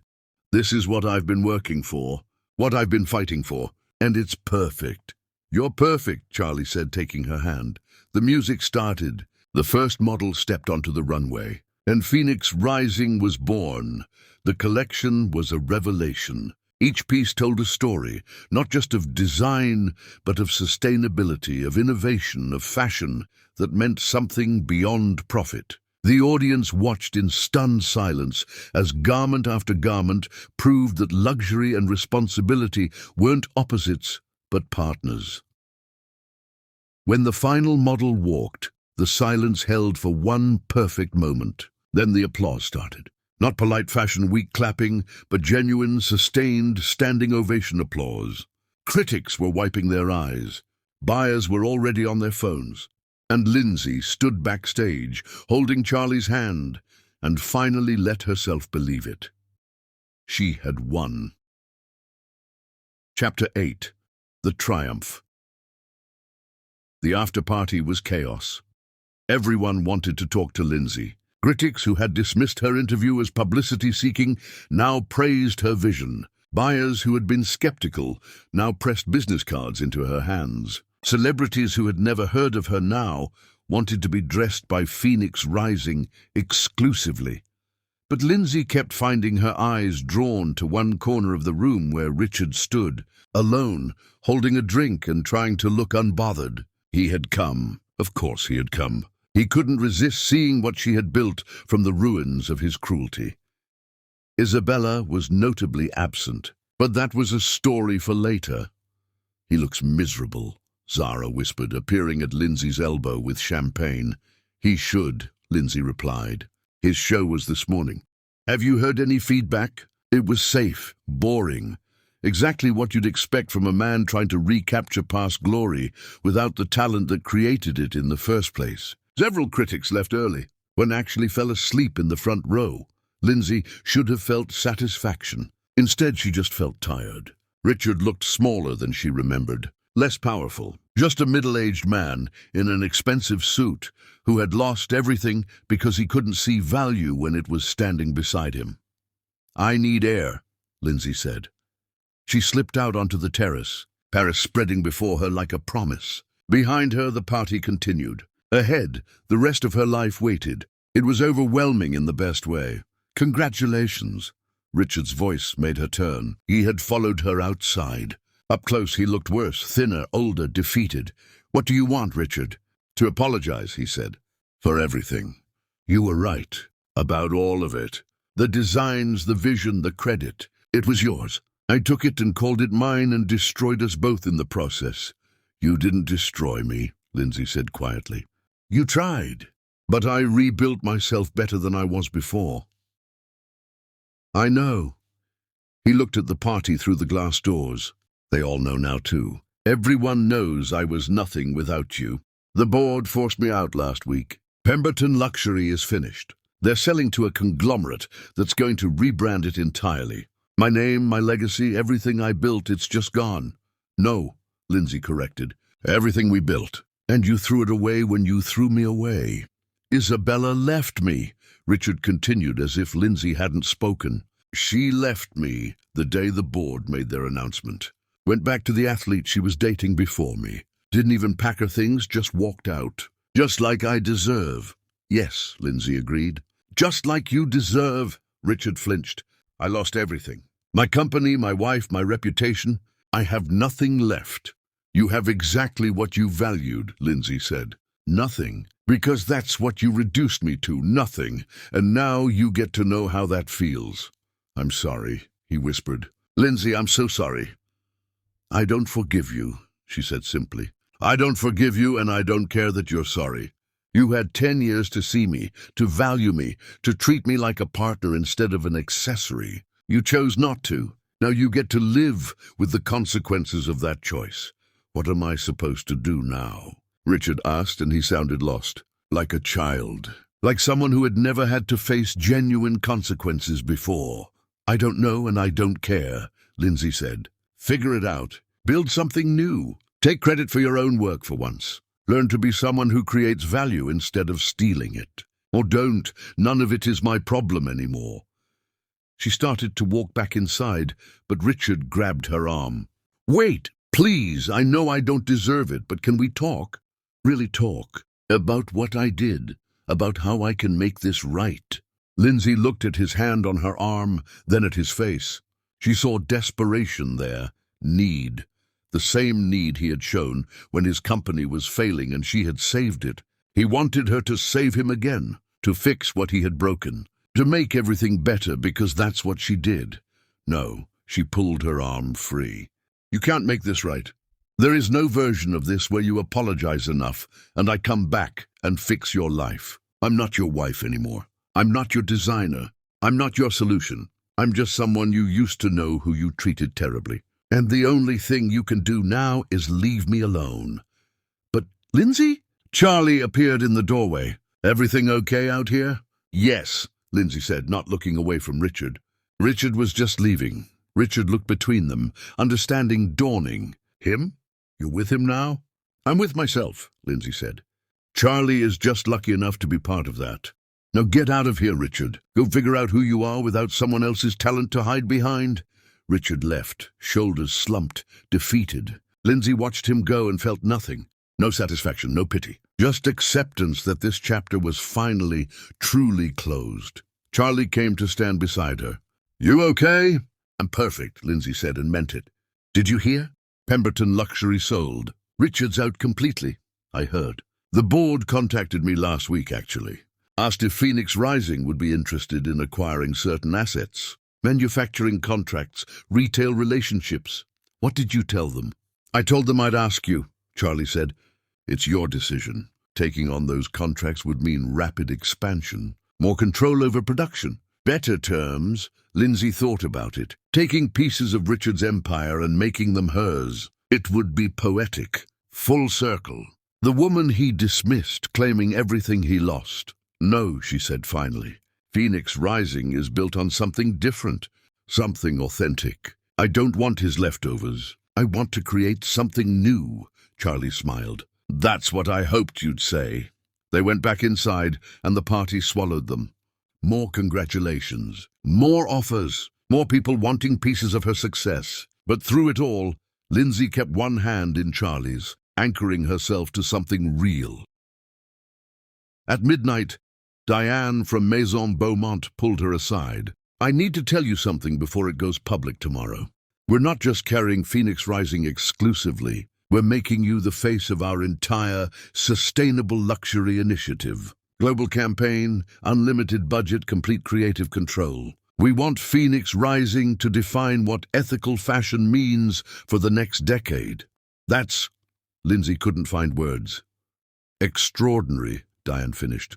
Because you're extraordinary. The offer includes a substantial partnership payment and profit-sharing arrangement. My lawyers will send details tomorrow, but I wanted you to hear it from me first.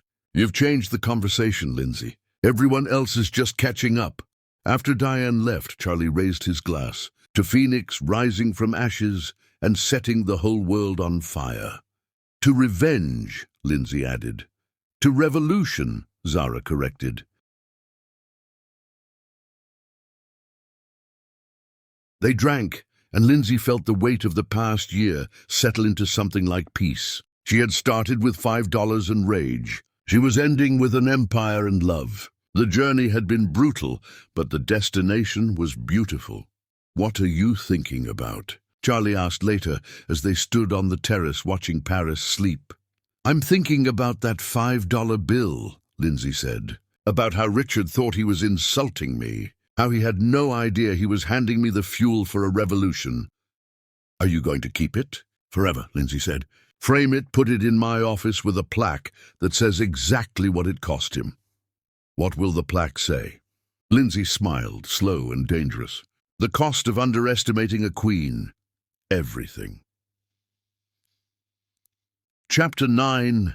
The Reckoning. 3 months after Paris Fashion Week, Lindsay stood in her new office. Not just any office. The penthouse Richard had once owned, the one he had been forced to sell when Pemberton Luxury collapsed. She had bought it at auction for a fraction of what he paid, renovated it completely, and turned it into Phoenix Rising's headquarters. It felt like justice. The $5 bill hung on the wall behind her desk, encased in museum-quality glass, backlit so it glowed. The plaque beneath it read exactly what she had promised. The cost of underestimating a queen. Everything. Phoenix Rising had exceeded every projection. The Maison Beaumont partnership had launched globally. 3 celebrity endorsements had turned into 12. The sustainable blockchain authentication had been adopted industry-wide, and Lindsay had been named to every major fashion influence list, crowned the comeback story of the decade. Except it wasn't a comeback. It was a revealing. The world was finally seeing what had always been there. She was reviewing designs for the next collection when security called. Miss Lamb, there's a Richard Pemberton here to see you. He doesn't have an appointment. Lindsay's first instinct was to send him away. She had nothing left to say to Richard. But curiosity won. Send him up. Richard looked terrible. His suit was off the rack, poorly fitted. His hair needed cutting. He had lost weight in an unhealthy way, all hollow cheeks and desperate eyes. This was what rock bottom looked like. Thank you for seeing me, he said quietly. You have 5 minutes, Lindsay replied. She didn't offer him a seat. I'm broke, Richard said. Actually broke. The divorce from Isabella took what little I had left. I've been working retail jobs just to make rent. But I didn't come here for money or help. He took a shaky breath. I came here because I needed to say this to your face. You were right about everything. The designs, the vision, the credit. It was all yours. I took it and called it mine, and I destroyed the only real thing I ever had." Lindsay sat back in her chair, studying him. The confession sounded genuine, but was it enough? Could any apology erase 10 years of erasure? "Why now?" she asked. "Why come here when you have nothing left?" Richard looked around the office, his old office, seeing the ways she had transformed it. "Because watching you succeed, seeing what you built from literally nothing, made me face something I've been avoiding my whole life. I'm mediocre, Lindsay. Without you, I'm nothing. I always was. Every award I accepted, every accolade, every moment of recognition, it was stolen from you. And I convinced myself I deserved it because I was too cowardly to admit the truth." What truth? That I was just a man who got lucky enough to marry a genius and stupid enough to think he could replace her. Richard's voice broke. "I didn't come here to ask you to save me. I know I don't deserve that. I came here because I needed you to know that I finally understand what I lost. Not the company, not the success. You, the only person who ever saw potential in me when I had nothing." "I don't see the best in you anymore," Lindsay said flatly. "I see exactly what you are. A mediocre man who convinced himself he was special by stealing someone else's light. You're right. I am mediocre. Without you, I'm nothing. I always was. And I have to live with that knowledge every single day." "Good," Lindsay said. "You should." They sat in silence.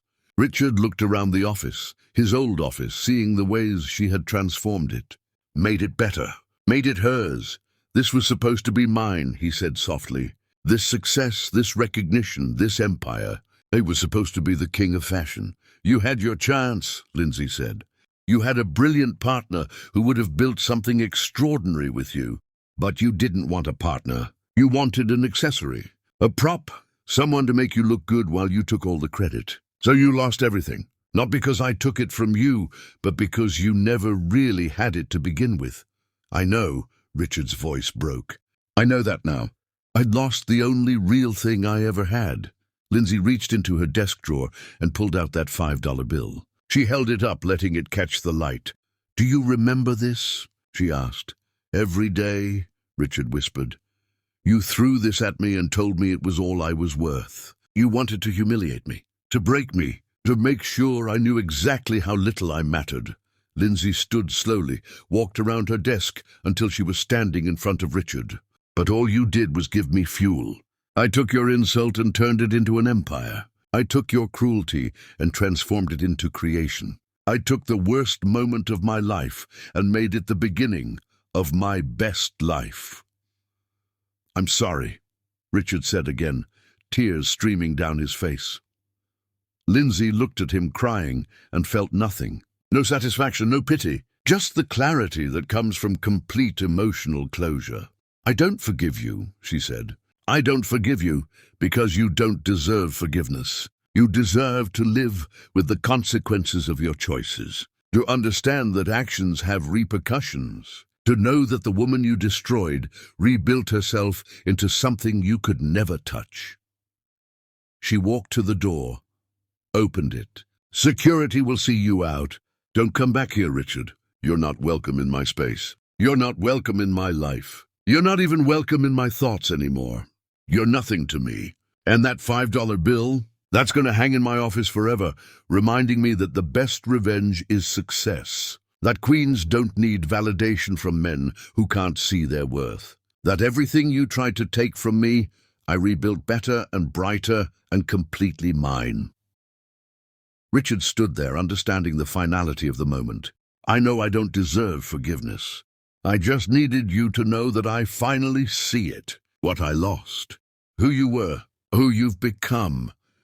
Lindsay reached into her pocket, pulled out her wallet, and extracted a $5 bill. She held it out to him. "This is all you're worth," she said, echoing his words from that day in his office. "You were just a man who happened to be smart enough to marry a designer and stupid enough to throw her away. I built my empire. You take this and figure out yours." Richard stared at the bill, then at her face, understanding dawning. The perfect reversal, the complete humiliation, the absolute reckoning. "You didn't lose everything," Lindsay continued. "You lost a queen. There's a difference. Everything can be rebuilt, but you can't unlose the one person who saw potential in you when no one else did. You can't undestroy the love of someone who would have given you the world if you'd just treated her like she mattered. So take your $5 and get out of my building. Security appeared, two large men who had been waiting in the hall. They escorted Richard out as he stood frozen, that $5 bill in his hand, finally understanding the magnitude of what he had lost. When the elevator doors closed on his face, Lindsay returned to her desk. Charlie appeared in the doorway moments later. He had been waiting, giving her space to handle Richard alone, but close enough to intervene if needed. "How do you feel?" he asked. "Free," Lindsay said. "For the first time since I met him, I feel completely free." Charlie crossed to her, pulled her into his arms. "He looked broken." "He was already broken," Lindsay said. "I just stopped trying to fix him. Do you think he'll be okay?" "I think that's not my problem anymore," Lindsay replied. "He's got $5. Let him see what he can build with it. Maybe he'll learn something. Maybe he won't. Either way, it's not my responsibility." They stood there, holding each other, watching the city through the floor-to-ceiling windows. Outside, life continued. Inside, Lindsay finally felt at peace. "I love you," Charlie said quietly. "I love you too," Lindsay replied.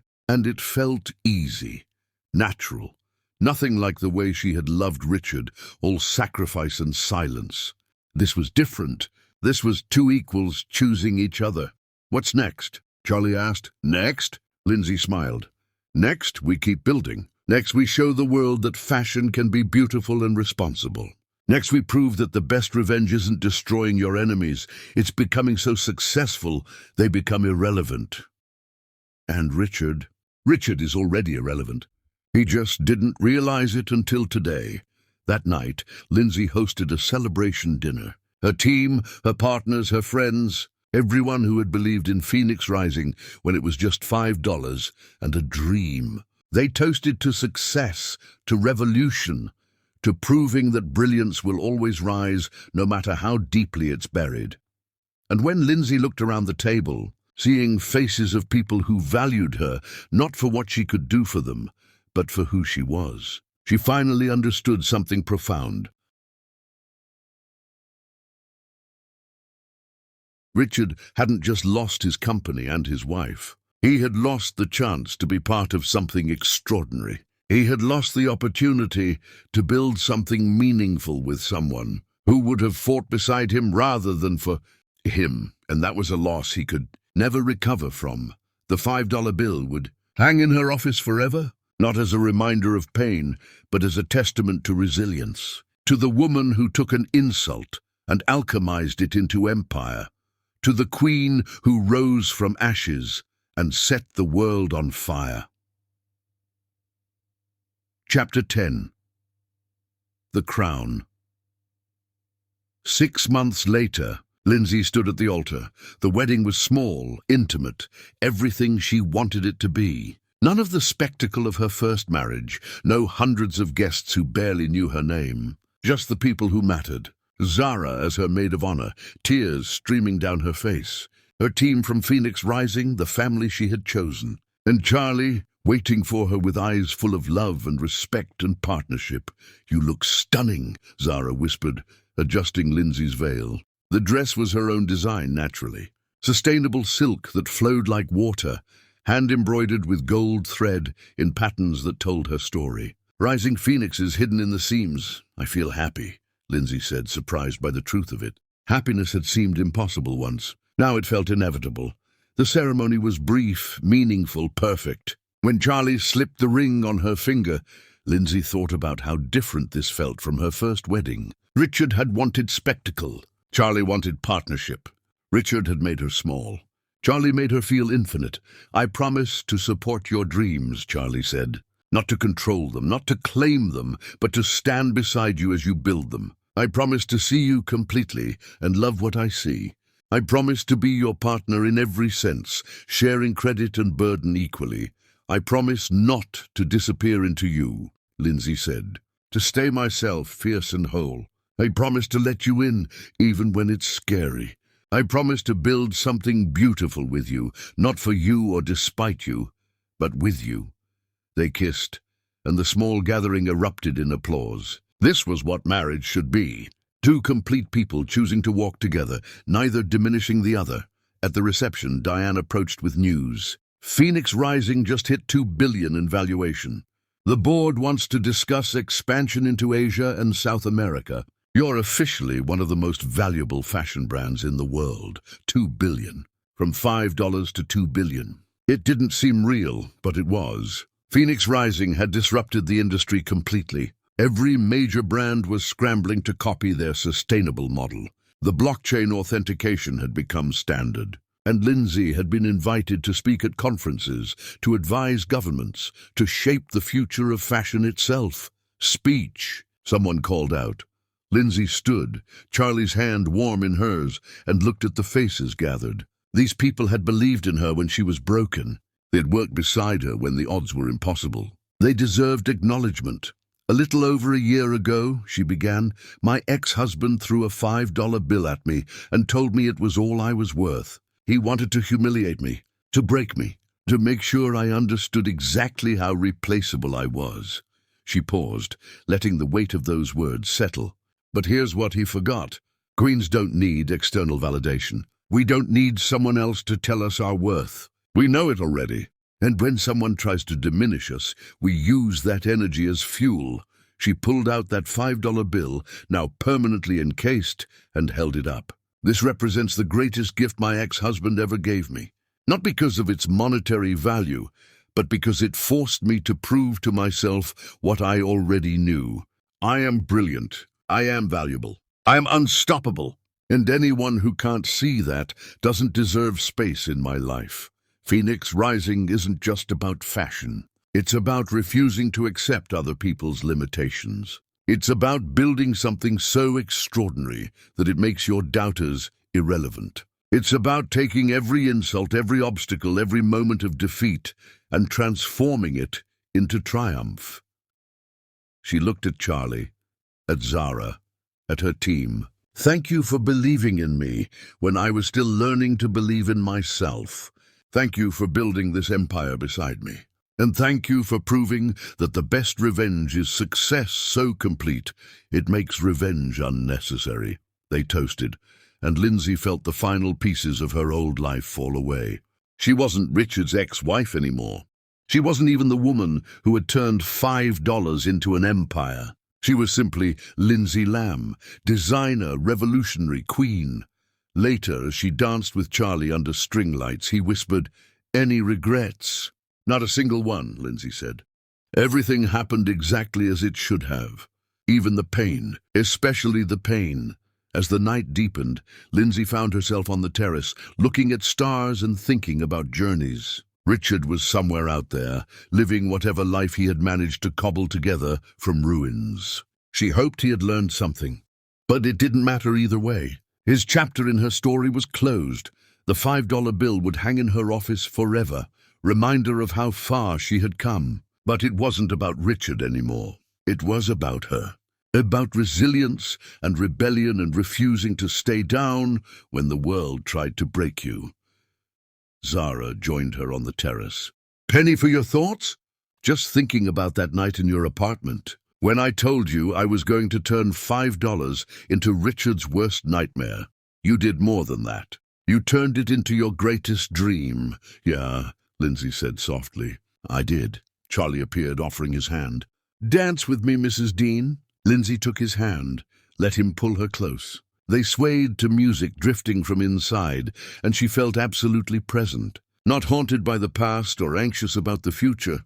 Just here now, whole. This was victory, not the money or the fame or the empire. Those were symptoms.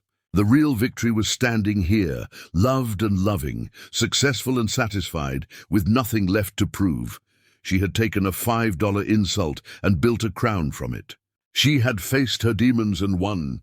She had lost everything and rebuilt better. She had loved and lost and loved again, smarter this time. And somewhere, that $5 bill hung on her wall, glowing softly in the dark. Testament to resilience, proof of transformation, Evidence that queens rise, no matter how far they fall. Richard had thought he was ending her story when he threw that money, but he was actually beginning it. Beginning the story of the queen who rose. The woman who transformed pain into power. The designer who changed fashion forever. And the best part, this was just the beginning. Phoenix Rising would continue. New collections, new innovations, new ways to prove that fashion could be beautiful and responsible. New ways to show the world that brilliance couldn't be contained or controlled. Lindsay Lamb had arrived. Not as someone's wife or shadow, but as herself. Complete, fierce, unstoppable. The $5 queen. The phoenix risen. The woman who proved that the best revenge is becoming so extraordinary that your enemies become footnotes. She smiled, held Charlie closer, and let herself be happy. Completely, unreservedly, magnificently happy because she had earned it. Every beautiful moment of it.